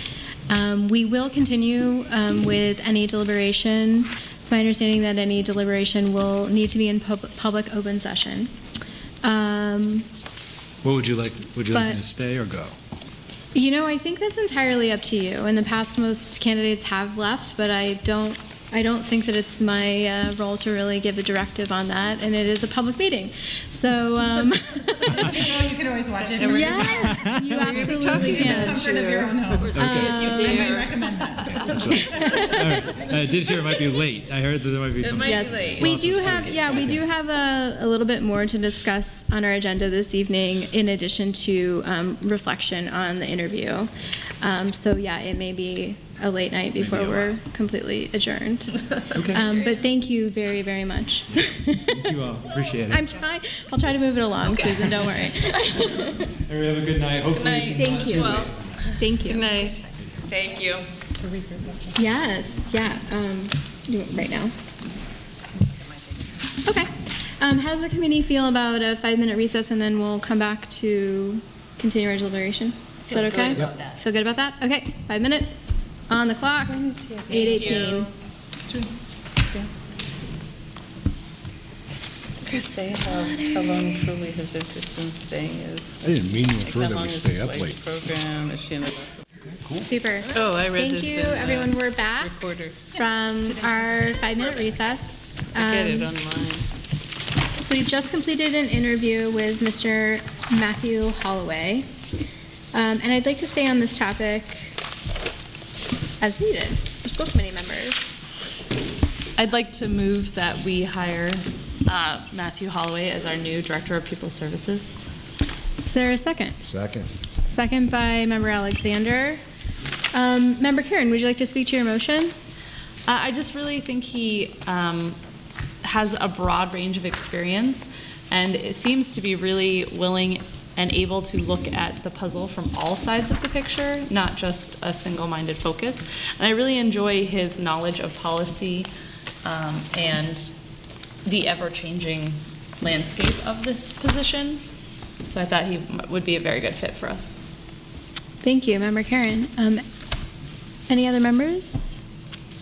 I'll speak. Yes, Member Ekstrom. What do you have? I think he would be a great fit. It was nice to see someone with a sense of humor who doesn't take themselves too seriously and can probably roll with punches a little bit. And I also, of course, think he has a great background, and he wasn't afraid to answer my questions, so that's good. All right. Any other deliberation? Yes, Superintendent. I might suggest that the language of the motion, I'm excited to hear it, might want to be amended slightly to include enter into negotiations with. Yes, thank you, Superintendent. I appreciate that. Do you accept an amendment to, instead of hire, enter into negotiations with Mr. Michael Holloway for the position of Director of Pupil Services? Also, Matthew. Matthew I'm Holloway. sorry. What did I say? I don't. I started even with care. an M. Thank you. I meant Matthew. Yes, that's correct. Great. And is that okay with you, Second. Don? Thank you. Susan Farber, did you catch that change? Thank you. Much appreciated. I will just echo some of the comments of fellow members that I'm very excited to enter into negotiations with Mr. Holloway. I was very impressed with his ability to answer our questions and to really hear what members were saying, even when members were offering up a lot of different things at the same time. I'm excited to, just have to invite Mr. Holloway to join our team. Any further deliberation? Okay. So there is a motion on the table to enter into negotiations with Matthew Holloway for the position of Director of Pupil Services. All those in favor? Aye. Okay, that is unanimous. Thank you. And I did reserve some space on our agenda just in case to enter into executive session to begin discussion if need be. So I would like to hold that space at the end of our meeting and move on to the next agenda item, which is reports.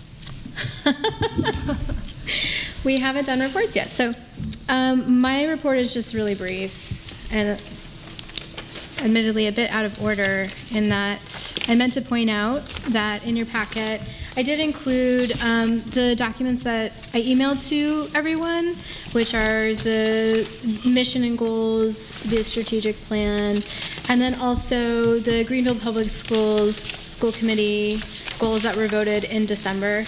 And I just want to point that out, that these are here in your packet for the committee in printed form. Thank you. Yeah, you're welcome. And then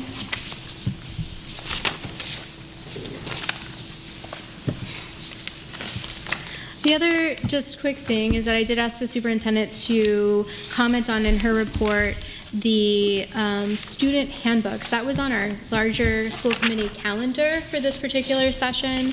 And so she is going to give us a little bit of an update on that.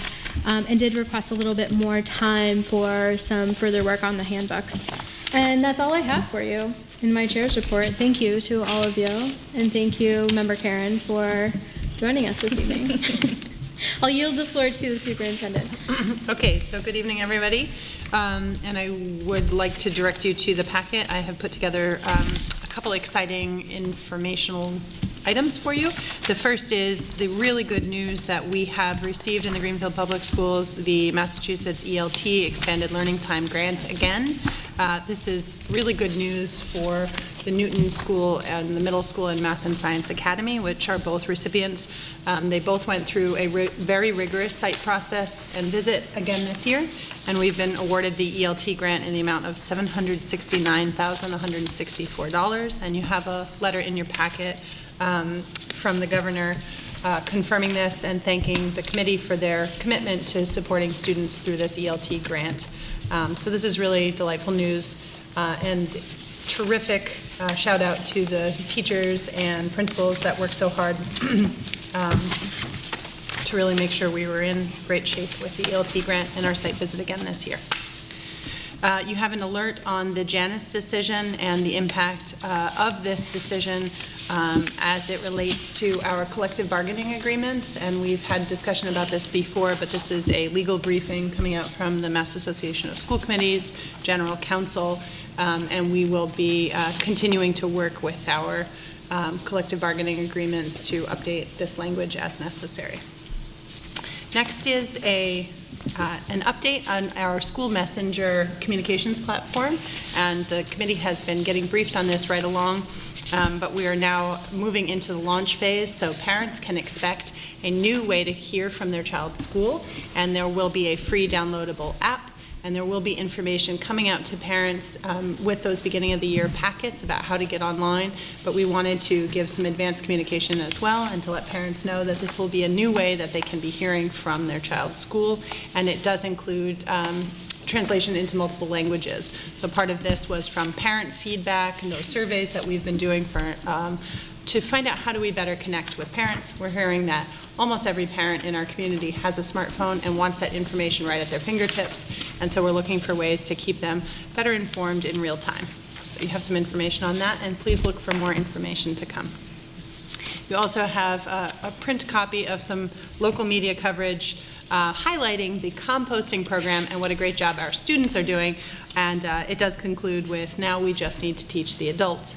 So we echo that sentiment.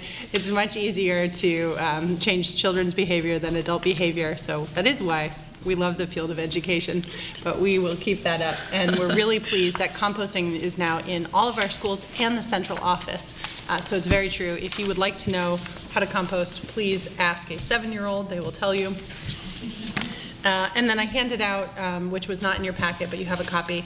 It was in today's paper, and we'll talk about it when we get to the Green River School proposal. But we did have a meeting yesterday at which it was discussed and covered by the local paper. Also in your packet, you have the business office report.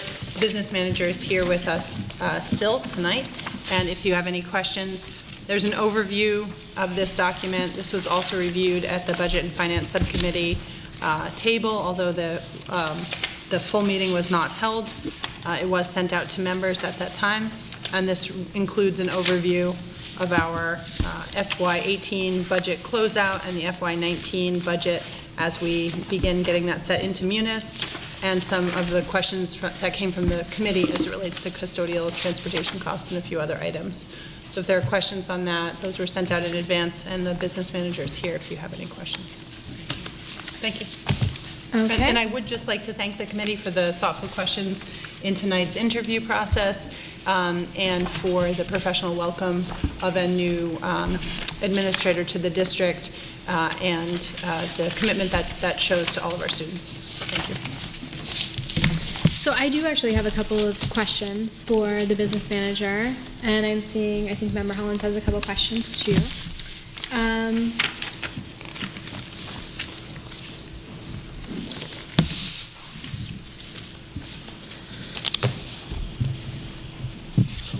Hi. Coming in from the dark. Okay. Come out of the shadows.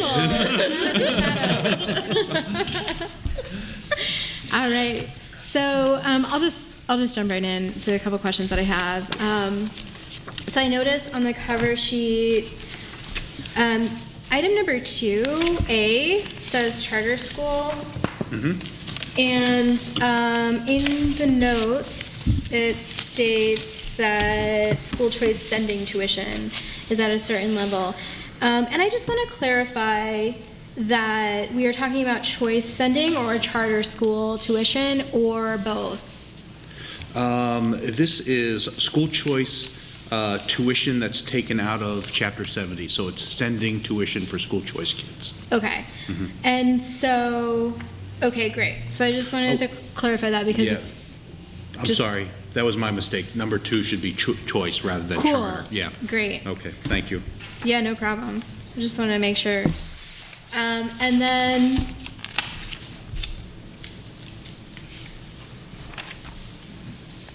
then I have a couple questions about the FY19 budget document. And I can also just follow up with an email from you because I don't want to take up too much time, but there are a couple of things that I noticed that I think just need to be modified slightly. And I may have mentioned some of these things in the past, but it didn't necessarily get completed. But given that we do no longer have the assistant superintendent of curriculum, can we change that to curriculum coordinator? Yeah. And then also,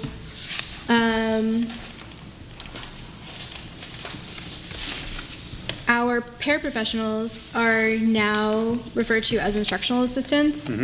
And it'd be great if we could change that in our budget. And then I am wondering,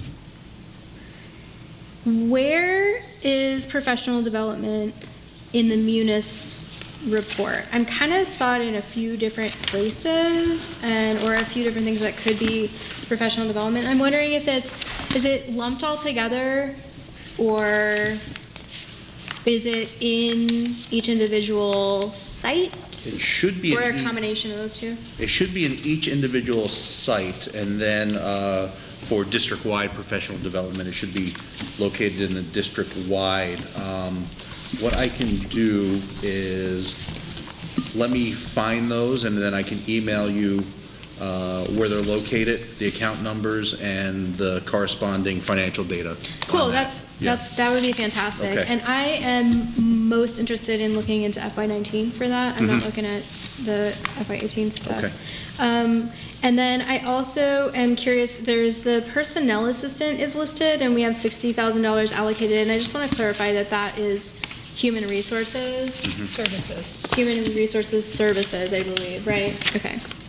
So it's just like another thing that I think we should update the language there. And then I noticed that North Paris School and Federal Street do not have any money in the ELL line for FY19. And I'm curious if that is because there's some shared services or whether that's something that we need to just focus in on. Shared services, I'm saying. District level positions that will be allocated based on student attendance to the sites. Okay. So I think- Because I do see that other schools have. Because the new positions were created at the district level as opposed to at the school sites. That's wonderful. Thank you. And then just one last question. It's my understanding that there's no reimbursement for McKinney-Vento transportation. Is that correct? That is correct. Okay, and that started in this past school year? Yeah. Okay. I think a few years ago, there was a little money for that, but it's since gone away. Okay. Since then. Okay, great. And I was wrong, I have one more question. Okay. And put me on pause if we can't talk that much about details, it's fine. But the transportation contract is currently being negotiated? With Kuzmaskas. With Kuzmaskas. And that includes services to charter school transportation, or is that something? Okay, great. Thank you very much. Thank you very much. No problem. Member Hollins. I have a few questions I don't expect you to answer Sure. tonight, but they're questions Okay. on the end of the year FY18 report. It has, Yeah. in my mind, it has a little bearing on next year's budget. On page 4, this is the year that finished. We budgeted $15,000 for referees at the middle school level and spent none of it. And I was just wondering if there's no need for referees at the middle school level. And on page 5, we had increased our budget for substitutes because we had a year or two when we were grossly underfunded, but we ended the year with a $66,000 balance. So I'm curious, did we just have an aberrant year where our substitute costs were really high? And I had a thought about that. Also on the same page, we were $79,000 under budgeted in system software leasing and hosting. It's showing a $79,000 deficit. I'm curious about that because normally our budget is kind of accurate for that. And I had one more. I guess that maybe was it. Oh, and on page 6, the candidate we interviewed tonight was talking about a change in assessment direction, moving to a growth model, and we actually instituted a growth model assessment on page 6. It's under curriculum instruction total. The very last item is the cost for the growth model assessment. We budgeted at $8,150, and the full amount is still there unspent. The last report we had, I understood this program was still being used, and I just didn't understand having not spent it, or did it get posted somewhere else or whatever. So Yeah, I would have to look at that account because it says PSAT, so I don't know. Well, it's the, I'm familiar, whatever it's called, that's the NWEA. Okay. Whatever, and it does have a cost. I just wondered why none of it was spent if we're using it. So I had those questions. I haven't had a time to really go through the FY19 proposed budget. I'm sure we'll do that at a budget committee, but I wanted to thank you for giving your thought on the contractual obligations from year to year with the staff we have. And I think in my glance at this, you did fill that in for about $300,000. But I thought I saw that when I was reviewing it, and I appreciated that. I had a couple of questions on your report. Okay. Related to Member Nunez's question on number 2, sending tuition, the aid estimate choice sending tuition, the amount increase is $268,000. We're talking about their estimate for the year we're going into? That is the estimate for the year going into, yes. So choice is actually in the year. Some of the programs like are a year behind, but this one is Yeah, this actually comes from contemporaneous. the cherry sheet. So when they do the estimates for expenses in the cherry sheet, they had a lower estimate up until the very end, and then it jumped up by 300,000. So we want to figure out why that happened. Right. And so this is for the year we're going into. We're Yeah, going to have an FY19, increase, yep. which is what the mayor had commented on. And this is probably not significant, but in your commentary, you said the choice students are reported by the city. And I just wanted to say, unless something has changed, the city really isn't, the school district is part of the city. But I think this information is reported directly from our data department. We provide it to the city, but then the city is obligated to report that out to DESE, because really, this is a cherry sheet piece, so Really? it comes right off the top of Chapter 70. They're paying the bill, not us. That's very interesting. Well, I know that part, but I think that's interesting because I checked on that and was told the city has no involvement in this whatsoever. Uh-huh. Anyway, that was a thought. And I wanted to ask a question under transportation. You say, looking at next year, that we have 8 routes. We have an 8-bus limit. Our contract allows us to add routes if we need to. Yeah, the budget was only budgeted for 8 buses for next Right. year, so. But if we had to, we could. You could, yeah. We'd have to find the money for it. And what I wanted to ask is, The way it's worded, I was left with the impression that we may move to a different policy so that students who live within 2 miles, unless you live farther than 2 miles, you're ineligible for transportation. I wanted to make sure. That is a very dangerous thing to do at this point in time. Well, we've had a lot of discussion Yeah. about it, and to my knowledge, in the history of the school district, that has never been the practice. So I wanted to just be clear that if that was going to happen, that we have a chance to talk about it. Yeah, I had a lot of discussions with the transportation director on this, and I know you folks have been looking at the policy and trying to determine what's a good policy for the district. The piece right now is that we're, a week into August, and we came up with the fact that, look, we don't want to change anything. We want all the kids to be picked up last year, picked up again this year, but the kicker is we have to do it with 8 buses rather than 9. So we put that into the hands of Cosmeskis, because we do pay them a lot of money to figure this stuff out, and said, look, we want to pick up all the kids that we picked up last year with 8 buses. So they're working on that right now in Okay, order so to do that. so you didn't mean that we have only 8 buses, so we're going to change and require no transportation unless you're more. That is correct. That's not what you meant. We don't want to line out the door of angry parents come September. Okay, I just wanted to ask about that. That was all. Yes, Superintendent. I believe there were 3 questions raised. I don't have the particulars in front of me, but just to touch briefly on a number of things in here. The first is the substitute costs. A number of years ago, we had an increase to our substitute rates to make them more competitive. We now have those adjusted rates. They're available on our website. They were approved by the school committee. However, we do have a hard time getting substitute teachers in district. So the overage in this line does not have to do with the need for budgeting this dollar amount. It has to do with the availability of substitutes. And the fact that on any given day, we generally have a greater need for substitutes than we have filled positions. The second was the technology budget overrun. I will say that historically, the technology budget has included subscriptions, renewals, and a number of online software and subscriptions that are increasingly part of our curriculum as we move towards more digital curriculum.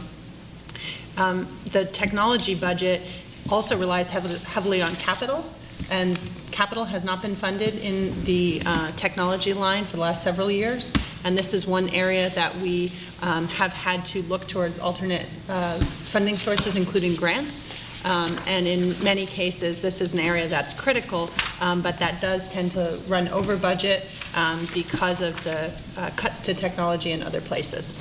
So we do maintain our commitment to these subscriptions and services that are critical for teaching our students in a 21st century environment, but that is one line where we always feel the pinch, as it were. And it is possible that going into your third question about the NWEA assessment, which is an important growth model assessment that we use that data, we use it reliably, our teachers are very good at using it, we provided ongoing training this year, and we do that because we use this data to change our teaching in real time, not waiting for the end of the year, MCAS. That may have hit that line, though, as an example. It might have been somewhere else. So I just want to check the Yes. So that could well have been. We sometimes use a line like that to sort of catch all, as opposed to differentiating it to a particular. So there were balances in other lines, but if I could follow up. So the 79,000 that we went over in technology for the reasons that you mentioned, it might be that something's posted there that would be otherwise posted, but otherwise the next year's budget should have more for technology. I would agree. And the 66,000 that we had balanced in substitutes for the reasons you've mentioned, in next year's budget, are you suggesting we keep it at that level, or we go down to the level where we have some? I'm suggesting we keep it at that level, and the reason being that we do have a need at that level. Same way, if we had a vacancy for a year, but we still needed the position, we would keep it in the budget for the next one. Okay, thank you. Do any other members have questions? Okay, seeing none. Thank you very much, Steve. Alrighty, Thank you, Superintendent. All right, committee reports. Member Karen, do you want to start? Sure. As I was supposed to be at a wedding still. I was going to have Susan report out, not myself, but since I'm here. We did meet yesterday, and we really read through and talked about the proposal for the Green River School. And this is health, safety, and facilities. Yes. And it was, I felt like a really productive meeting. I feel very informed and excited to hear more about the program as it moves forward. Susan and I both had a lot of questions and really approved of this proposal as it stands, and understood that this is a changing document. As we start to approve and decide on things, this will become a little more fleshed out. Yeah, I don't know if people have questions about it, or if we want to just hold it till later, or... Was the overall recommendation to support the proposal? Yes, I feel the recommendation was to support the proposal and give the superintendent the go-ahead to get moving forward on fleshing it out deeper and stronger and identifying what students we'd be reaching and stuff like that. Great. And then just to clarify for members, the meeting was yesterday, and both Member Karen and Member Hollins worked to get minutes out really quickly, and they sent them out, and they should have landed in your inbox this morning. I don't see a printed copy here, but that's okay. I have one. Oh, you have one? Actually, as it was passed out, I can't put my hands on I mine. have one. I will say there may be some questions on some of the minutes, but So it's 2 pages? yeah. I I received would them like this to- evening on hard Here, copy. you want to pass? Cool. This one? I was at that meeting, so I don't need the minutes as strongly.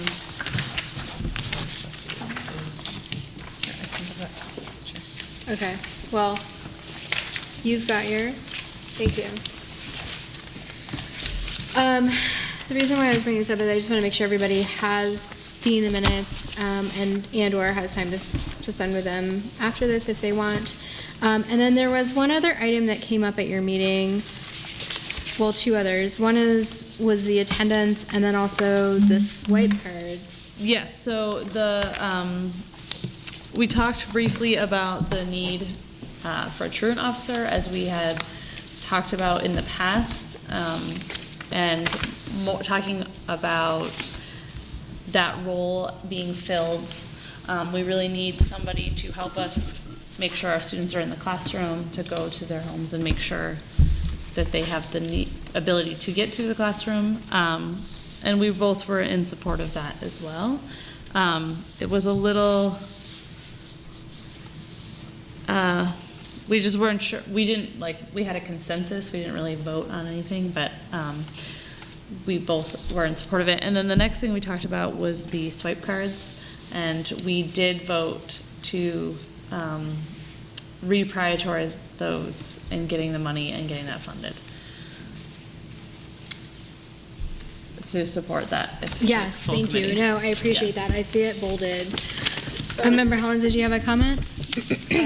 Well, from what I understand from our meeting, it would be important to have a couple of motions related to our discussion. Okay. Would you like to offer some motions? Yes, related to the door swipe cards, it was our understanding that some schools have these and some schools don't, and that the motion is, and that the superintendent gave us the history of this issue. We had approved this in our overall capital improvement plan to go to the city, but then that didn't get, the whole plan didn't get endorsed, and that currently the swipe card is on hold with city council. Funding for this was about $25,000.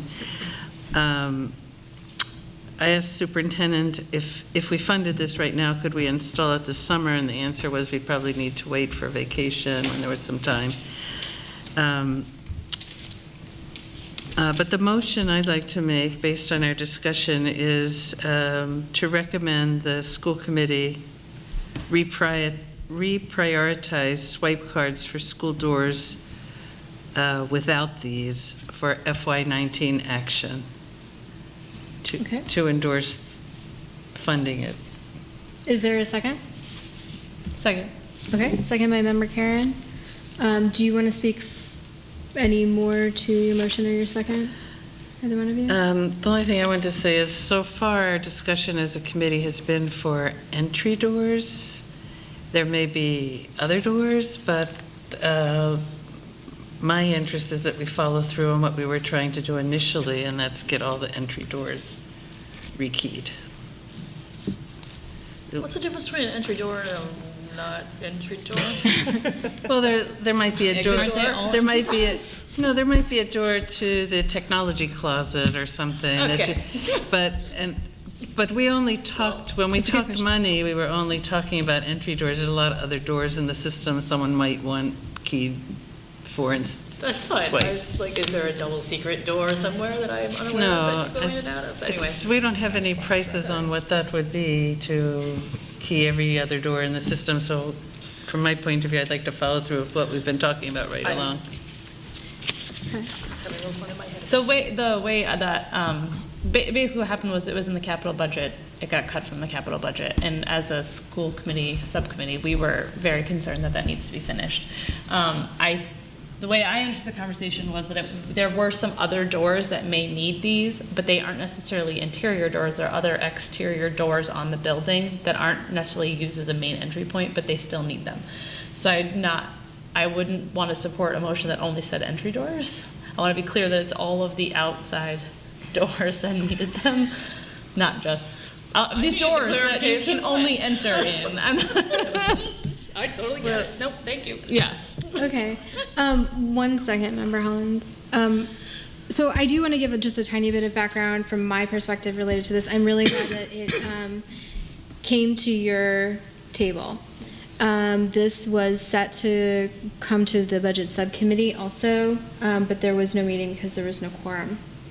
And I also very much wanted to add this to this particular agenda this evening. And I ended up taking it off of the agenda as a formal agenda item because I was awaiting some clarification about process. And you're correct in that the school committee has already prioritized this through our capital request. And this went through the capital process, and there are 2 items that have been tabled at the council related to school capital funding. And one of them was trim work that needs to be done, I believe, at AEL, North Parish. Primarily. And so a question came from a couple of counselors as to what the authority was on their end as to amending the capital budget. And there was an interest in amending to support swipe entry as opposed to the trim work in this particular capital cycle. And so it is still unclear to me whether or not they are actually able to do that. One way that capital could get changed is that the mayor could offer an amendment to his request, which would be that the mayor would change his mind and, modify his request to say, instead of trim work, request funding for swipe card entry to the doors on the outside. And so I am very much in support of this motion in the school committee prioritizing swipe card entry. There's a little bit of clarification that needs to happen around process, but it's really helpful for us to really affirm that this is a priority for us. And so that, once that clarity comes related to process, we can then kind of see what our options are in terms of actually getting this done. So I will very much support this motion, and I appreciate that this conversation was had at the Health and Safety Committee. Member Hollins. I just want to caution us from voting things where we don't know the price. We have talked about this from the beginning as a $25,000 item. And I can see on the budget committee, the last meeting we voted 25, 35, 40,000. We haven't thought how that's going to go in the budget. We don't have a price on other kinds of doors. We had a price on what we thought was the first priority for swipe cards then. So without knowing how many other doors we're talking about and what the price is, I just don't think it's sensible to just blanket vote that. I think we should stick to what we've been talking about, and then if there's a step 2, is some other doors at a different price. For me, I just need to know what kind of money we're talking about if it's not $25,000 or less. Yes, Superintendent. So we're talking about $25,000 or less, and the amount of the trim work that was funded was approximately $25,000. And so I think the committee has an opportunity to just affirm if there were a possibility for any kind of change in the capital process, which there may or may not be, that the swipe card entry is a higher priority than the trim work. This is something that I've discussed with the facilities director, the business manager, and it's come up in the past at town council meetings. We did receive updated quotes, but they are still going to be at or below that $25,000, and we're not talking about adding additional entries or anything else. And just to clarify which doors are being accessed, there are consultants that provide this kind of information. So working with myself and the facilities director and the principal, what we're talking about is a secure school setting. So we identify key entrance and exit points. I don't necessarily want to go through on television which ones those are, but we're not haphazardly keying doors, and we're being strategic about where we might need those entry points. And we're doing it in as cost-effective a manner as we can, but the safety of the students is the goal here. So we didn't have that number yesterday, and if we could add that to the motion, I'm fine. I don't really care about the doors. I was just concerned that it might be way different than what we'd been talking about, but if it isn't, that's fine. I'm fine with that. Member Ekstrom. I have just a quick question. When we're talking about card entry doors, are we including students needing to have cards to get in? At this point, we're talking about staff keying good. into the building before or after school hours. Because the buildings are always accessible to students, and that sort of buzzer entry process to make sure that we're following best practices in school safety. So we know who's in the building. Okay. Just thinking if we were going to include students, it's going to cost a whole lot more than that. No, they can't open the building on their own. So at this time, there's a motion on the table. Susan Farber, could you repeat back to us what we have? To recommend that the school committee reprioritize swipe cards for school doors for fiscal year 19 action. Okay, are you comfortable? I mean, it was your motion, right, Susan? Can we add for an amount of 25,000 or less? If not, it's fine. It's been confirmed that that's the amount. So, I mean, I'm okay with that, and it was your motion, so as long as your second, which I believe was you, right, is okay with that, then I think that's fine. The superintendent did point out that I think, so you were suggesting that FY19 action, like we would take action on this in the school year of FY19. I think we should do it this year. Okay, and I just want to, I'm only bringing this up because I believe the capital is technically FY18 capital. And I don't want there to be any confusion related to that. I'm not sure that there actually is, though, because you're saying we're talking for about the action being in 19, action. no matter where the money came from. The history of the district is when you put off general maintenance, wood rotting, the expenses just go higher and higher, so. So then did you want to add the limitation of the 25? Or are we keeping the motion the way it is? I think it's helpful when we're talking about money to include money in the motion, really. So I would add that. Superintendent, did you have a comment? You raise your hand.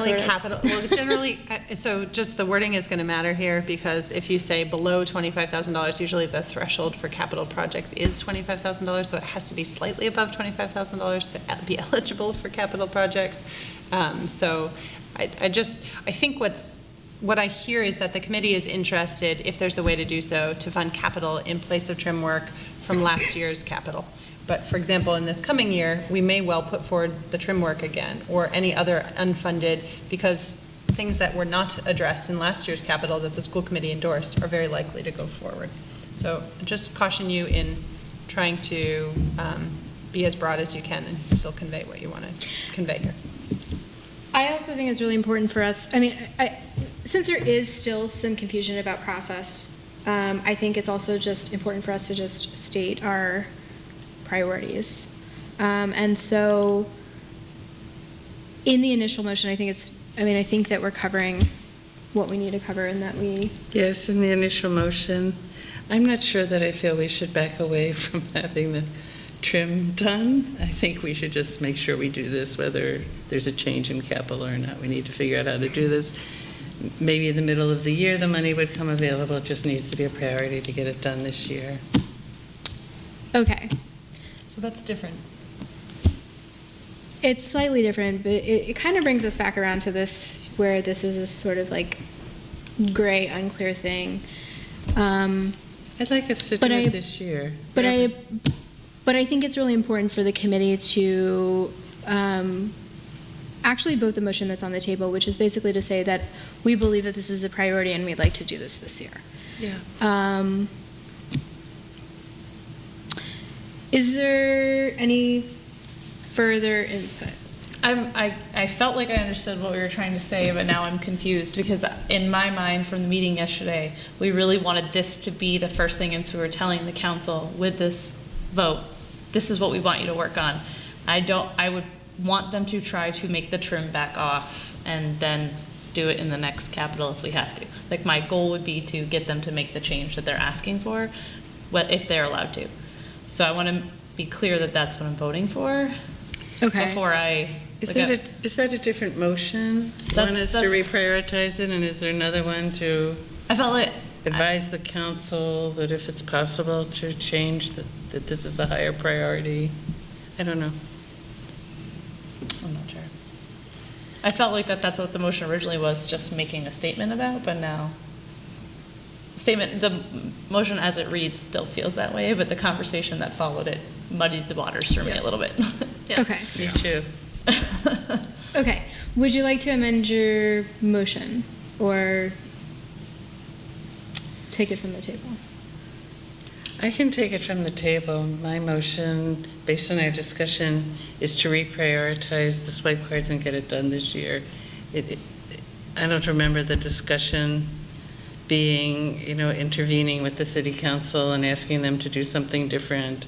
I think that was part of the discussion, but whether they do or whether they don't, I like to get the swipe cards done. I think that was the other part of the conversation, was if they don't do it, we would like to send it to budget to find the money to do it on our own. But we want them to do it. I think we thought it should go to budget after we prioritize it. Okay, so to paraphrase, just so I'm following this properly, we have some stuff that we wanted to do, and we told them we want to do it, and what we're talking about now is we still want to do this stuff, but this is coming down the road. That's what we're saying? We really want to do this in FY19. We asked them to do both things. Right. The mayor said, I will only do this thing. The budget went to them, and they're unsure of whether or not they can change it. And we're telling them, please try to keep change. Please try. There's a lot of circles that are happening. Yeah, there's a lot of things. And so Yeah. I'm just kind of like, okay. There's a lot of things. Yes. Okay. I'm going to offer. I'll retract the motion. You can make a different motion. I'm not a party to any of these other conversations going on outside our school committee, so. Well, I think that's an unclear. I'm not sure what that means, Member Hollins, but I'm just not aware of the ongoing conversation with City Council about this topic, other than the meeting tonight. Okay, so I'll just take a couple steps back. When capital came to the council table, there were 2 items for the schools that got tabled. I believe that was in March or April. And those items have not yet been voted on. And there was an interest in modifying one of those items, and it's funded at just under $25,000, like 24 and some change. There was an interest from a couple of members on the council to change that, and there was an inquiry as to whether or not they can actually do that. And so that piece is over here. But then there's also this interest in prioritizing for this coming year. So I think this is a little bit of a two-part thing, and I think we can kind of tackle this with one motion, or we could do two separate things. I'm hearing that there's a little bit of a misunderstanding between the two of you at the subcommittee level, or a change of interest, I'm not sure. So perhaps we can put forward a motion to, if allowable, request that the swipe card entry be funded instead of trim, and support prioritizing addressing swipe card entry during the FY19 school year. Is that close? Is it too much in one motion? So you said door swipes instead of door trim? Right? It's not door trim, but it's Doing the trim. paraphrase. I actually think perhaps what we should do is actually just step back and look at the recommendation from the subcommittee, go back to the original motion, and that clearly is stating that we as a committee, as a group, want to prioritize this project in the coming year. I think that works. That works. Yeah. Yeah? Yeah.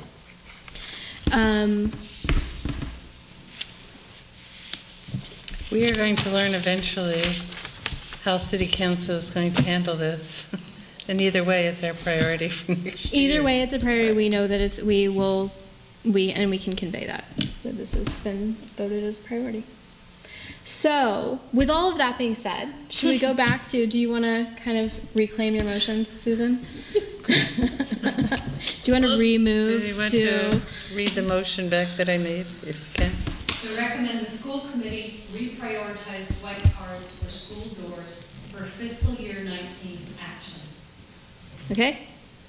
And Go back to second maybe. And I would just take off Second to by Member recommend to, and the motion would be to reprioritize.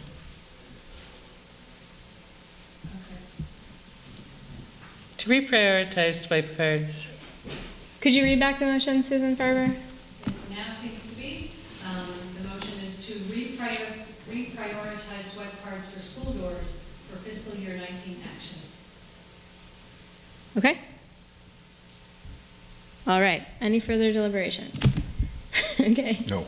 All those in favor? Aye. All right. Awesome. Thank you. I appreciate your patience with that. This has been, this is an interesting thing that has a lot of different elements, and it is confusing, and I appreciate you all taking the time to just understand, and I think that this is important that we're affirming this priority. There's one more motion. Is there another motion? Yes, I Yeah. think so.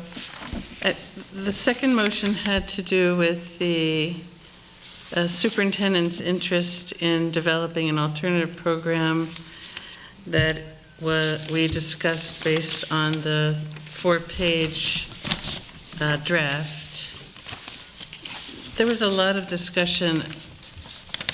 The focus of the discussion, the result of the discussion was clarification that this is an initial draft and will have significant revisions as the superintendent and staff work on it. We talked, that's sort of why so many questions were outlined.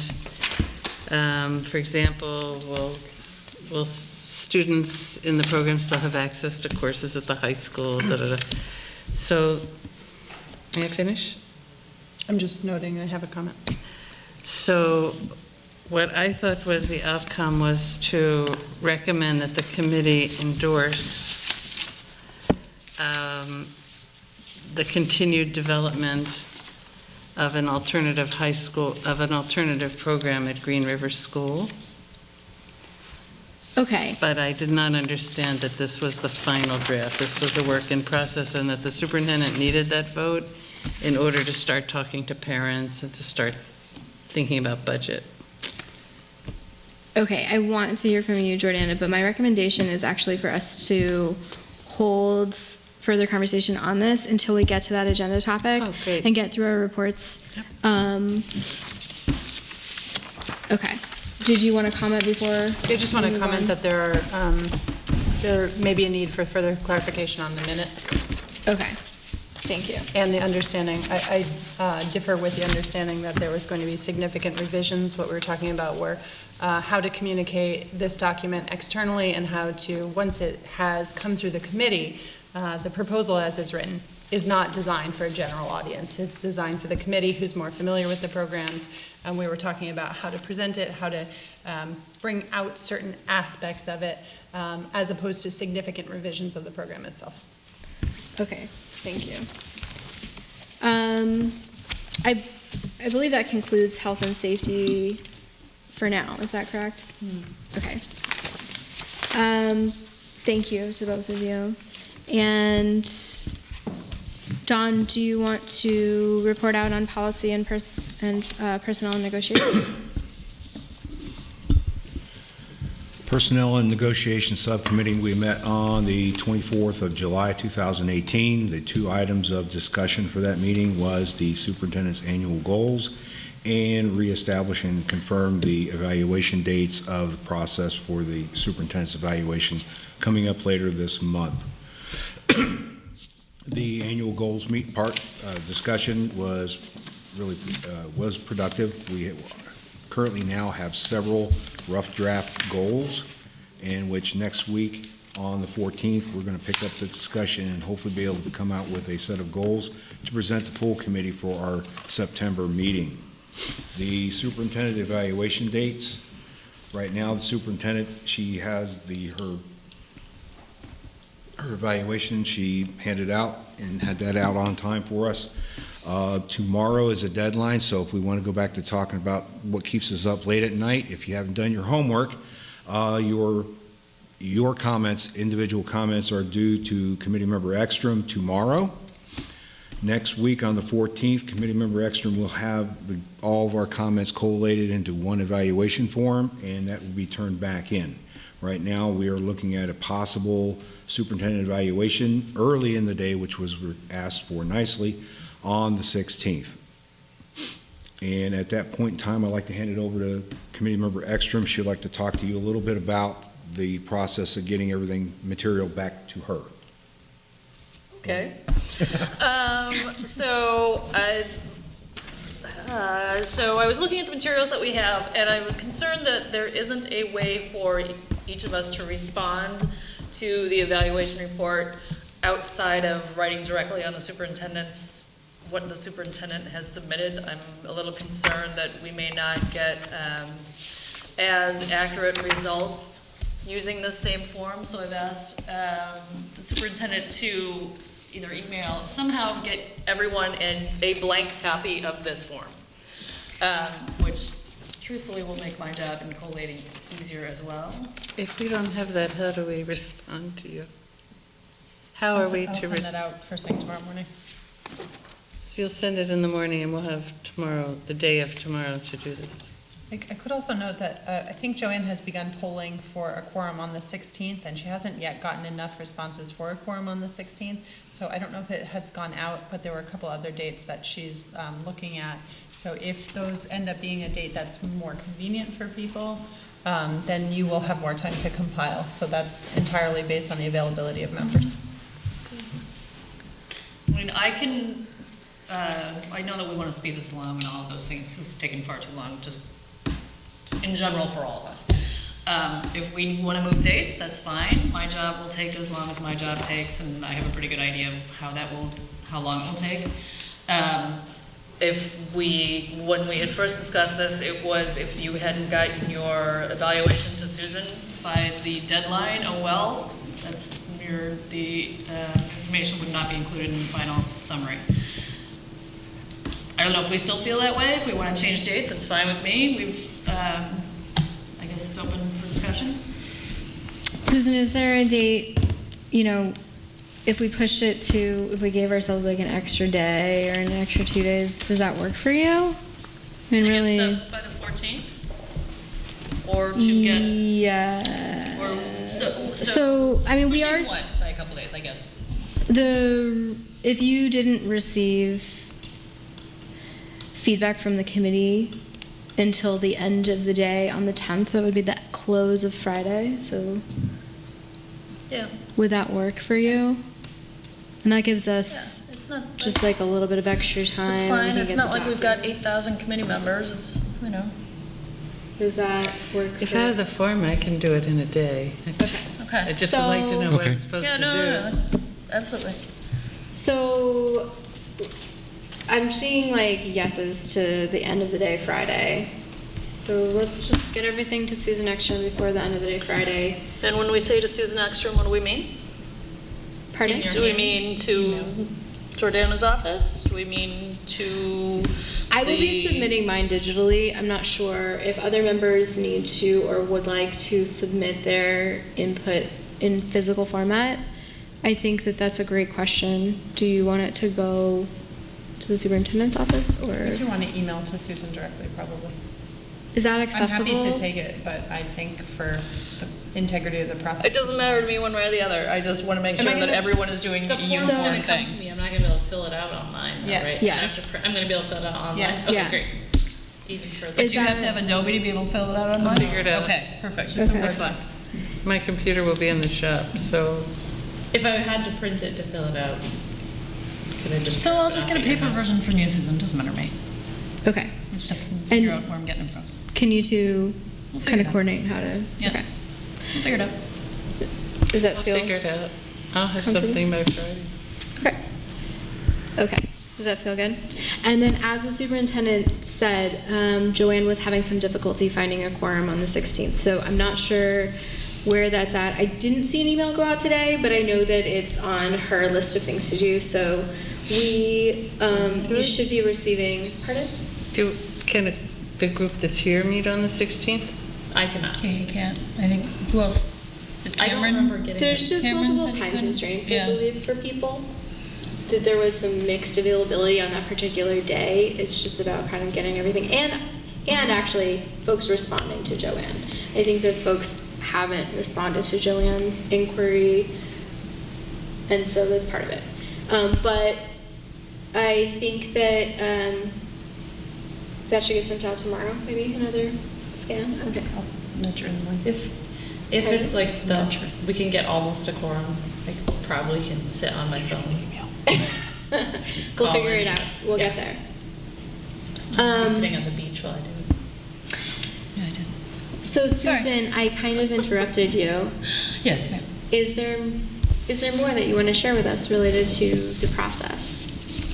Well, we've discussed a little bit previously, but what will happen is everyone will turn their materials into me, and I will go through each of them individually. I don't, I'm not, so things that I won't pay as close of attention to, evaluator.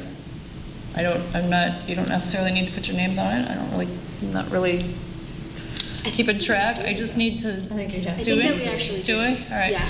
So when I present the materials or when everything is ready for us to review, I will have a collated version for everyone, but I'll also have the individual version in my back pocket to be handed over, I believe, to you. Okay. Yes, Superintendent. And just a comment on the process, so everybody has a hard copy and a digital copy. There's some reference materials, the MASC training materials on the evaluation process. There's my self-assessment. There's evidence on each of the 4 standards. There's evidence of the goals that the committee set and the progress on those goals. These are not exhaustive, so I tried not to kill too many for us. So if people feel like they have questions, it's just a sampling, and if there are questions, I'm really happy to provide clarification. I'm happy to meet with people individually to go through the binder. I'm happy to gather more evidence if you don't feel that there's enough evidence in there. This is really just a sampling, and certain members have a lot of familiarity with some areas and not with others because of the nature of the subcommittee work. So I've really just tried to select a representative sample, but if there's anything that you need from me, I'm really happy to provide that. Thank you. Thank you. Member Alexander. Okay, next on the list here, Policy and Program Subcommittee also met on the 24th of July. The main topic of discussion was continuing conversation about students not being picked up after school. As of now, we're continuing that conversation, but what did come out of the conversation was a recommendation and from the subcommittee for the full committee to move forward with finding a truant officer and filling that position to the needs of the district. So tonight we would like to bring that motion to the table to have the discussion so we can go ahead and move forward with this. Are you Okay, okay so with the you're motion? moving to,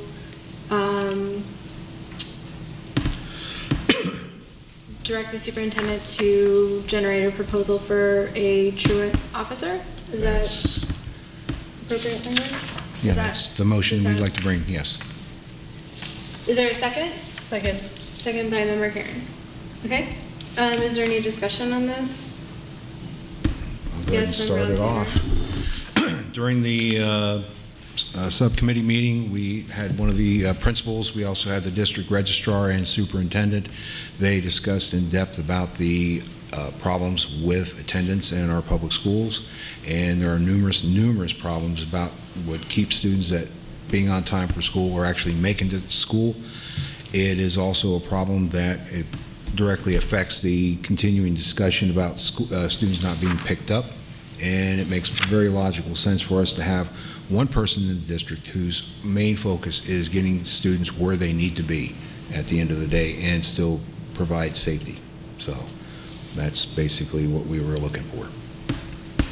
Thank you. Any, I just want to say that we did briefly talk about it yesterday in health and safety, and I personally really support this. We've heard from principals before where they have students missing 30 to 40 days, and they're having a hard time getting them there, and this would really help us.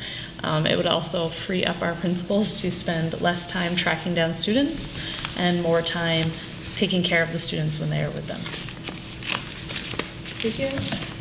Superintendent, any comments? Sure, I'd just like to say that two things. First, I think this affects a small portion of our population, and for the majority of our students, they have good attendance, they come to school regularly, and the parents are involved and on time. But for a small portion of our population, it's truly a chronic issue, and the principals have sort of exhausted the avenues that they have tried, and we need a more effective way to really work with those families for whom this is a chronic absenteeism issue. And likewise, at the end of the day, the issue with some students not having available parental pickup at the end of the day is a very small number of students, but for those students, it's a serious safety issue. I think working with the chief of police to develop a proposal for a truant officer really addresses and is also supportive to our school community at the same time. So, thank you. Okay, member Alexander? I'd like to just go ahead and finish up that this needs to be a very, very strong priority for the district because it also came up in my subcommittee and also came up in health and safety. So if that's accents to the importance of filling this position, that pretty much shows that it's priority for us. Thank you, member Alexander. Any further deliberation? I just have a question, and maybe it's, as I'm reading this, some clarification on role of truant officer and how to address situation. Is it because we haven't fleshed out what their role would be fully? It's what because?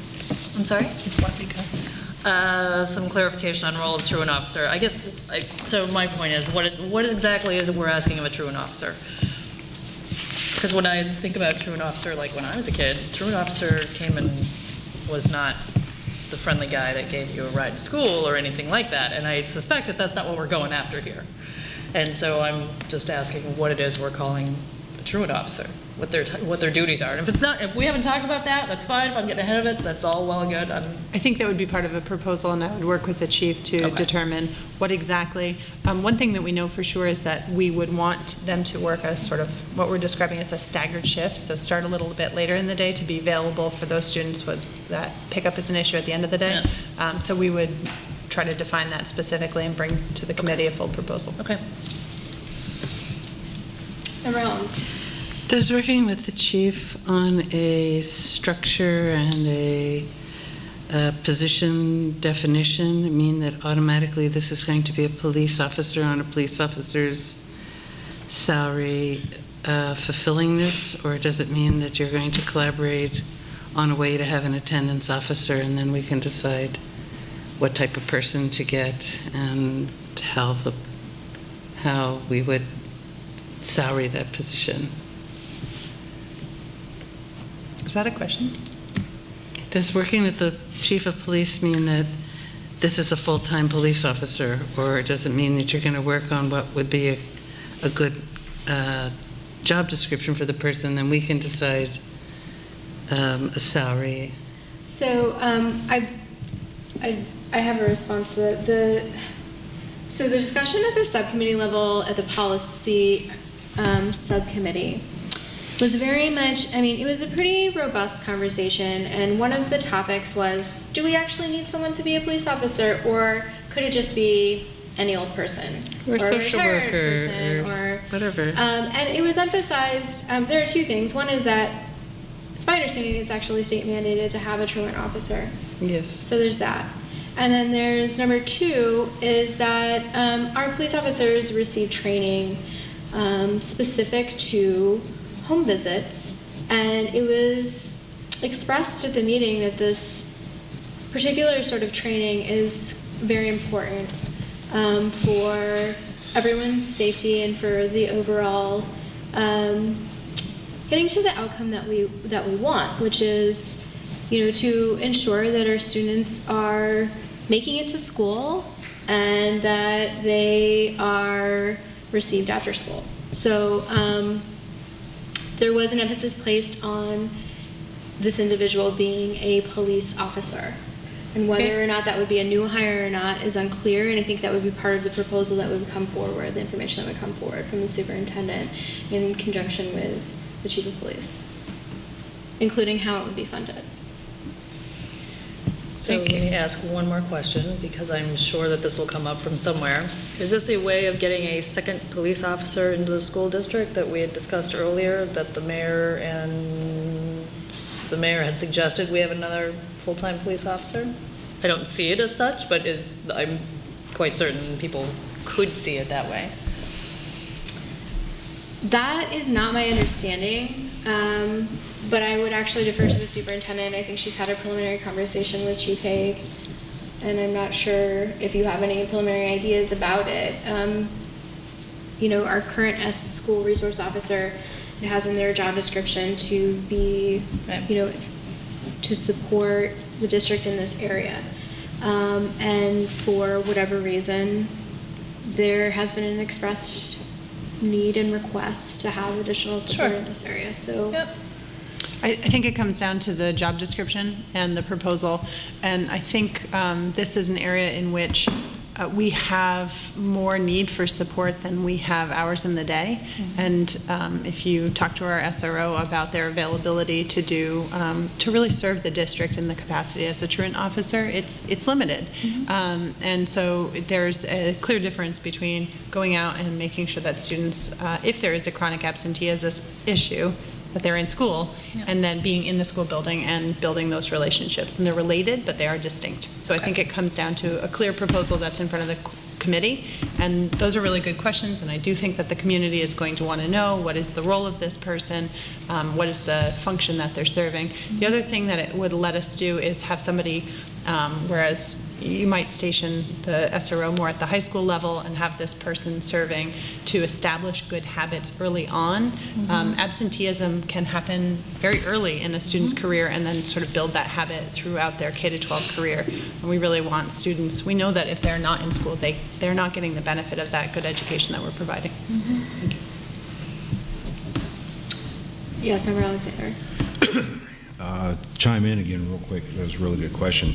The way I'm kind of looking at this situation is that the SRO works more directly with the student body in the schools, where this person would be working mostly with administration and helping us with our attendance. Okay, there's a motion on the table. Susan Farber, could you read it back to us? Thank you. That the school committee direct the superintendent to generate a proposal for a truant officer. Thank you. All those in favor of the motion on the table? Aye. Aye, that is unanimous. Thank you. So we will look forward to that, and Superintendent, I'll chat with you as to the timings when you can have that to us. Yes, Member Holmes. Could the proposal give us a cost estimate? And if, say, it's 50 or 60,000 as full-time, some ideas of what goes out of our budget to put that in, because we can't just keep piling things on. A cost analysis will be included. Of how it might be paid for, something like that. Yes, thank you, Member Holmes. So, let's see, we have the Budget and Finance Subcommittee. I don't think that got reported out on. Member Hollins, you said earlier that the only member here from that subcommittee. Did you want to state anything about these minutes? I know that we had the opportunity to ask Steve and the superintendent some questions just moments ago, so I'm not sure if there's... No, I don't have any comment. I think I reported last time on the Finance great. Subcommittee. And then I would just say to committee members, if there are questions about these minutes that were provided from the July 6th meeting, to just forward them to a member Ward who is the chair of that subcommittee. I don't... Okay. So I do want to check in quickly with you, Member Ekstrom, related to the Goals Strategic Plan Subcommittee. Yeah, you sent me all the materials previously, and I have sent out an email to the members to find out when our best meeting time is. As we had discussed, I think we'd all like this to be a swift process, so my hope is that actually, because we talked about maybe 3 meetings, my hope is that we could do those in quick bi-weekly succession. Cool. We'll see, but that's my goal. I Late night. appreciate the update, so just keep us updated. And then representatives, do you want to report out on Collaborative for Educational Services? We did not have anything. All right. And then planning and construction? No new info. No new info. Okay, great. A question did come up about those 2 groups. Are there minutes that are available that we could forward to the committee? There are minutes for planning and construction, and they're completed by the city because it's their By the clerk's office. subcommittee. I don't know who has it, and I don't know where they go, but there are minutes of every meeting. Okay. I would imagine the collaborative probably does too, huh? I would imagine. Minutes for every meeting? Yeah. Oh, yeah. You want do? I think so, yeah. Oh, that'd be great. Thank you. Okay, so that, I think, concludes all of the reports. Yep. From subcommittee. Let me just double check here. Negotiations. Beautiful. So let's jump right into our last agenda item. I say last really loosely. The proposal for the Greenfield High School Alternative Education Program, the Green River Educational Alternative for Teens School. I'll yield the floor to the superintendent to give us an overview. All right, so you have a pilot proposal in your packet. This is a 4 or 5 page document. I worked closely with the high school principal, Karen Patnode, our grants coordinator, Chris Nozell. We also have had discussion at the Health, Safety, and Facilities Subcommittee level ongoing over the last several months about the potential uses of Green River School. And more recently, we have been working with the Franklin Hampshire Regional Employment Board and Shannon Doran to get some specific input related to the career training element of an alternative high school. So we're really excited to put forward this proposal. And what this does is creates a vision for an alternative pathway to graduation for some of our students for whom, for a variety of reasons, a traditional high school setting is not a viable option for them, but for whom a alternative high school setting will provide a really strong opportunity for them to enter a career or college pathways with an individualized pathway and some individualized support to really meet and challenge their needs. So we've given some background and program description here, and then we've tried to break out what this program will look like. We're looking at housing it at the Green River School. We're talking about starting small with a student population of 10 to 15 students that are individually sort of a good fit for this program, starting with those students and building programs around them. So we're looking at creating work-based learning plans for students that have job embeddedness training and giving them credit for work that they're doing in the community, and talking about a clear portfolio assessment and work-based assessment for their work that keeps them on track to graduate.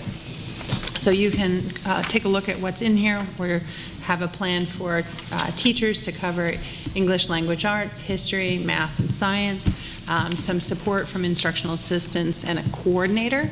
And we're talking about having a part-time assistant principal at the high school, of which we have just recently hired 2 new assistant principals at the high school to provide some support over to the Green River program.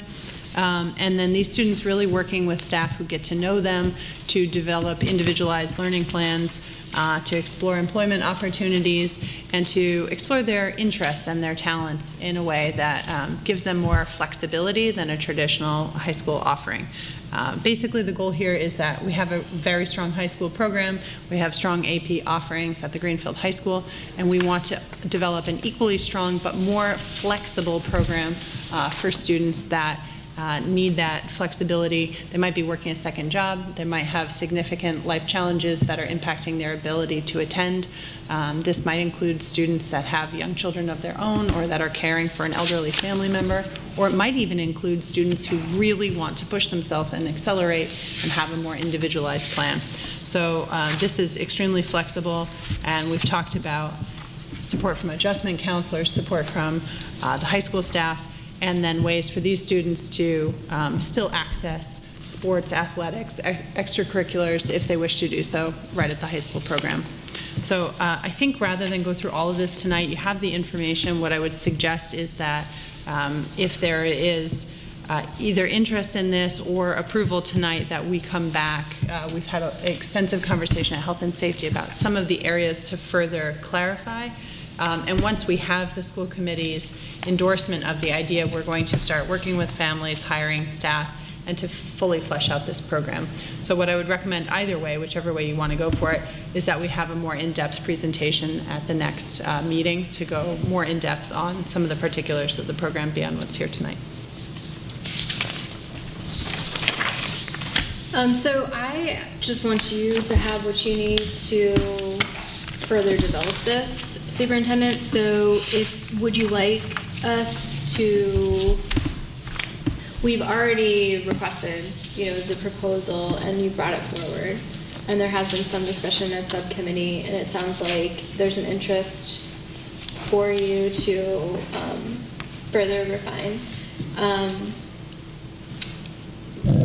Do you need a motion from us to encourage that and to support that, or do we just carry on? Yes, so the next step for us would be, we have a budget here. We worked with the business manager to put together a budget for the program.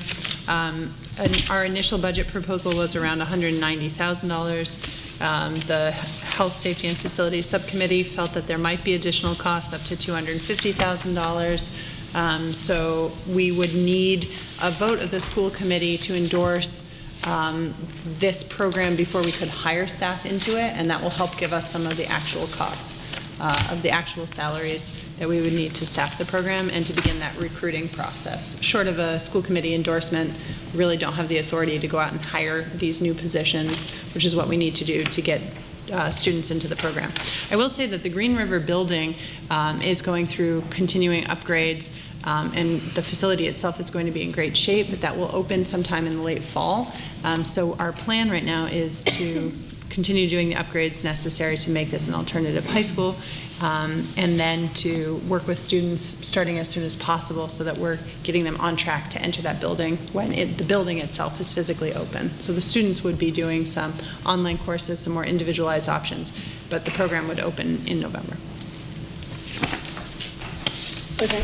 Member Karen? So I, after leaving yesterday's meeting, fully support this and would like to make a motion to endorse. But the way that I left the meeting, and I really just want to continue to support Jordana, is that to make the next step of this process, we really need to endorse it, because there is such an individualized part of this that you can't put too much into it until you've gotten who your students might be, when you can actually get into the building, who your teachers are going to be. So there's a lot of that program piece that won't be fully developed until we've given her the go-ahead to move forward.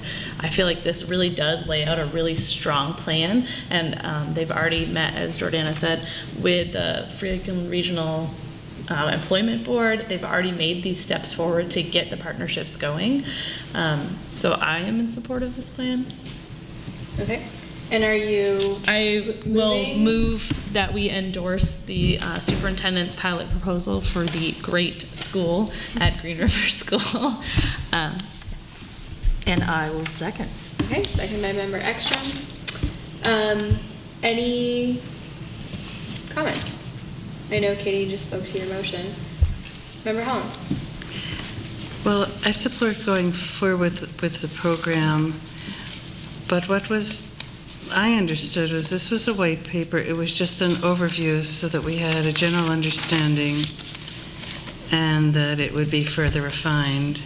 And I think for school committee to approve a complete different school program, you need more information than this. It needs to, for example,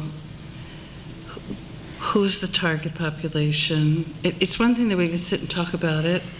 To me, it should be a complete proposal. Target population, what is the program? This is for high school graduation. How will credits be assigned? What are the goals? What are the unique features? What are the options for students? I thought yesterday we had agreed that that would be forthcoming. That is the way I understood it as well. But I didn't understand that this was it and there would be no refinement. No, so the way I understood it, But and that's why we're Jordana endorsing it, so we can do all that right, refinement. so that she could Yeah. Not take that the we're next saying, step. yes, baby, let's So go that- do this. We're so saying, yes, let's do a little, We're let's do some more. endorsing the concept to go forward, but not the program detail, because we don't have it yet. Right, right, Okay. yes. Did you ever hand up Member Ekstrom? I was gonna answer Susan You were gonna Hollins, say and that? then I You did. just did. Okay. All right. All right. Yes, Superintendent. So, yes, just to echo, there is a significant additional information that we'll be able to provide as we continue to go forward and we know who our student population is. But we do, and we have gone to considerable length here to provide an outline of what those will be to the best that we know it right now. So we've brought as much information for it. And those requests that were just discussed just came through yesterday. And this document had already been provided to the committee because of the requirement of the 48 hours notice on open meeting law. I will also say, too, that we considered a number of other uses for the building. So I know the community is interested in what is the use of Green River School. We looked at a number of other potential uses, and there was sort of a list of priorities that the Health, Safety, and Facilities Subcommittee generated. And one of the reasons that this is the proposal that's coming forward is because it really meets a current need in our schools. We believe that it will generate considerable interest in the community, and I think it has a tremendous potential to expand to meet individual student needs. So it's going to be very flexible. And it's not even necessarily tied to this particular building, so in the future it's a pretty flexible and will be nimble program. And could be housed at various locations over time. But I think that it is something that we can do, that's feasible, and that will really serve a need that's not currently being met here in Franklin County. My hope is that whatever we're learning will trickle down to the middle school level, so we can figure that out. And can we, what are we doing there that we can start in grammar school or elementary school, at any rate? Member Hollins. I just want to say that the superintendent shared a lot of really interesting and clarifying information yesterday that wasn't necessarily here, but it was really helpful to understanding the idea, like the building will be open during certain hours, but the program may include time before or after, and that everyone will come together on this day, but there was just a lot more about what the program would be. And the one issue that I thought about a lot was the role of the teacher is going to be unique because you have 2 teachers in the building, and it isn't clear that what the teachers will do is exactly conforming maybe to what's in the contract we have for what teachers do. Maybe it will, maybe it won't, but for example, I would assume both teachers are going to need to be on duty all the time. There's students there and one person can't leave. I don't know.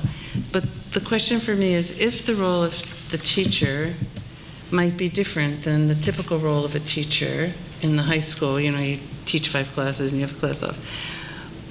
We probably need some kind to identify what might be different, if anything's different, and to address that with the union, because there's a contract that's very specific about what teachers do. That was just a thought I had, and I don't know if we need to think about that, but if we do, it's good to think about that early on, because otherwise things can get held up. Just to that point, I agree. We have had preliminary conversations with the teachers union. They're very supportive, both of the concept and of the sort of practical. But on, I guess it's not numbered, but the 3rd page, there is specifically a comment about covering for one another's duty-free periods. So we have built in those kinds of considerations. But certainly anything that would be different based on this program, if it were outside of the collective bargaining agreement, we would have to impact bargain that. And if it, but our sort of design right now is that they could operate pretty much with the same set of expectations in a broad way, but clear to this particular program in terms of goals. Good. Okay, there's a motion on the table. Susan Farber, could you read it back to us? To endorse the superintendent's pilot proposal for the great school at Greenfield School. Great. Unintended. Are we ready to vote on this? Yes. I think so. All right, all those in favor? Aye. Aye. That is unanimous. Thank you. So, we'll look forward to more info at the next meeting, so the September regular meeting, right? That's what you said earlier, right? What you said? Karen's going to love that. I think we also need to get this to budget committee because it's another something that has to go somewhere because we don't have an FY19 budget yet. Susan Holland's always thinking ahead. Okay, so let's move on to the next item, which is new business. Is there any new business? That's great. I don't have any either. And then any new agenda requests? Member Hollins. School committee goals, we just had a self-evaluation, said we should talk about them, and we've had a lot of conversations about different things where things have come up that sound like important school committee goals, like let's focus on attendance or let's look at staff turnover or something, but could we talk about our goals and reflect on them and have them, because they're supposed to be in concert with superintendent goals. We're supposed to be working together on whatever we decide to do, right? Is that what happens with my committee then? Okay. My committee. Yes. So I'm sort of hearing this as an agenda request, but I'm also just hearing this as a conversation topic right now. But yes, so there is the goals subcommittee that will be meeting soon. And if you recall, a couple months ago, the interest of the committee was to actually have the input from that subcommittee right around now. But that's okay that we don't have it. The conversation has begun, and they'll be meeting and reporting back to us. And so, for me to speak to myself, like for myself and my own perspective related to, yes, in concert with the superintendent goals, I wholeheartedly agree. And we shouldn't be thinking of them independently from one another. Yes, superintendent. Well, I think this will be probably fleshed out either through the strategic, are you talking about the strategic planning subcommittee? Okay, which has to do with district vision and goals, and then subcommittee goals. So student attendance is not likely to be a school committee goal, because there's nothing that I'm aware of that school committee is going to do Wait, besides. did I hear something related to this? Yes. Just now? Yes. Oh, I'm sorry. Well, I thought that was given as an example. So I just want to clarify that the school administration, for example, is focusing on student attendance as part of a year-long initiative and some focus that we're doing, but we're going to want to really try to think about school committee goals, superintendent goals, and district goals and how they work together. Right. But to make sure that school committee goals, just as a reminder, are things that school committee can do. Yep. Well, that I completely agree. My understanding is we set goals for where we want the district to go, like we like to raise the chief. I go around and I look at different superintendent school committee websites, and they have some goals where for the I want to district. keep us on topic. All right. So I think we'll just end up going around in circles on this, and I'm not going to do that today. So maybe we could get MASC guidance or So, yes, absolutely. And actually, prior to the meeting, Pat Carrera specifically said to me that she was interested in having a conversation with the group about goals. Great. So I anticipate that might even come up at the workshop that we just agreed to do. I'm not sure. However, we do have the Goals and Strategic Planning Subcommittee happening, and yes, there are conversations about the superintendent's goals, and yes, absolutely, everything should be working in coordinated effort together. And when you were talking, I did not hear the same thing that the superintendent heard related to attendance. So if you have an interest in attendance being a priority, then please send your input to Susan or Dawn related to those goals. Right, I guess my concern is that superintendent goals are being drafted now and they're going to come forward. So if there is input, my concern is that the committee has expressed a large number of priorities for administration, and at a time that we're opening the school year, it seems that there's a broad range of them, and I want to be able to provide a focus so that the district can work towards those goals and that it meets what the committee is looking for. So to the extent that we can be focused and not have a set of district goals, a set of superintendent goals, a set of school committee goals, and that they're all really things that the administration and teachers are working on, but they're all different. We won't do everything well if we try to do everything. I agree. Are there any further new agenda requests? Okay. So at this time, I would entertain a motion to enter into executive session for two reasons. One is to conduct strategy sessions in preparation for negotiations with non-union personnel. That would be the Director of Pupil Services that we just voted to earlier today. And the third is to discuss strategy with respect to collective bargaining or litigation if an open meeting may have a detrimental effect on the bargaining or litigation position of the public body and the chair so declares, and this is specific to the cafeteria workers contract. Somebody move that for me, would you? So moved. And is there a second? Second. Beautiful. Roll call, please. Committee Member Karen. Yes. Committee Member Hollins. Yes. Committee Member Ekstrom. Yes. I vote yes. Committee Member Nunez. Yes, and for those in the public, I do not believe that we will come back with a public vote this evening. So we will just come back to adjourn, and that's it. So we are now in executive session. If you want to take a second to stretch our legs, maybe. All right, we are on. We are back from executive session. We have just returned back from executive session, and is there a motion to adjourn? So moved. And a second. Second. Great. All those in favor of adjournment? Aye. That is unanimous. We are adjourned. Thank you, everyone. Did you not aye when we wanted to adjourn? She said aye. I did. I said aye. Susan.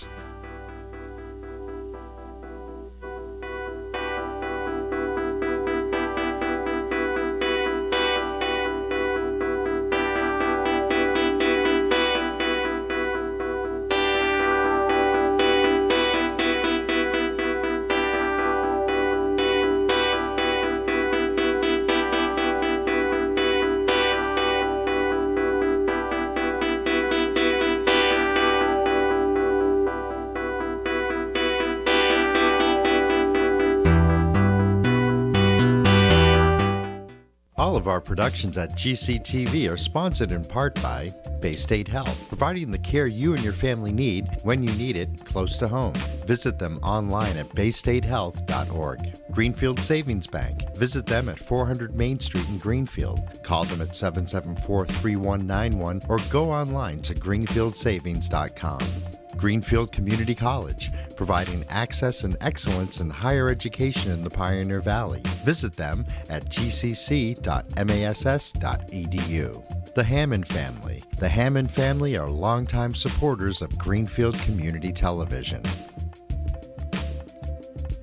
New Fortune Chinese Restaurant on the Mohawk Trail in Greenfield. Visit them online at newfortunema.com. Call them at 772-0838 and check them out on Facebook. Real Cleaning Services, cleaning Hampshire and Franklin County since 1972. We don't cut corners, we clean them. Check them out online at realclean.com. Call them at 413-422-1143. People's United Bank, located at 45 Federal Street in Greenfield. You can call them at 774-3713 or visit them online at peoples.com. The Solar Store of Greenfield, replacing fossil fuels and nuclear power one home at a time. Visit them at 23 Fisk Ave. Call them at 413-772-3122 or visit them online at solarstoreofgreenfield.com. Thank you to our sponsors for supporting all of GCTV's productions.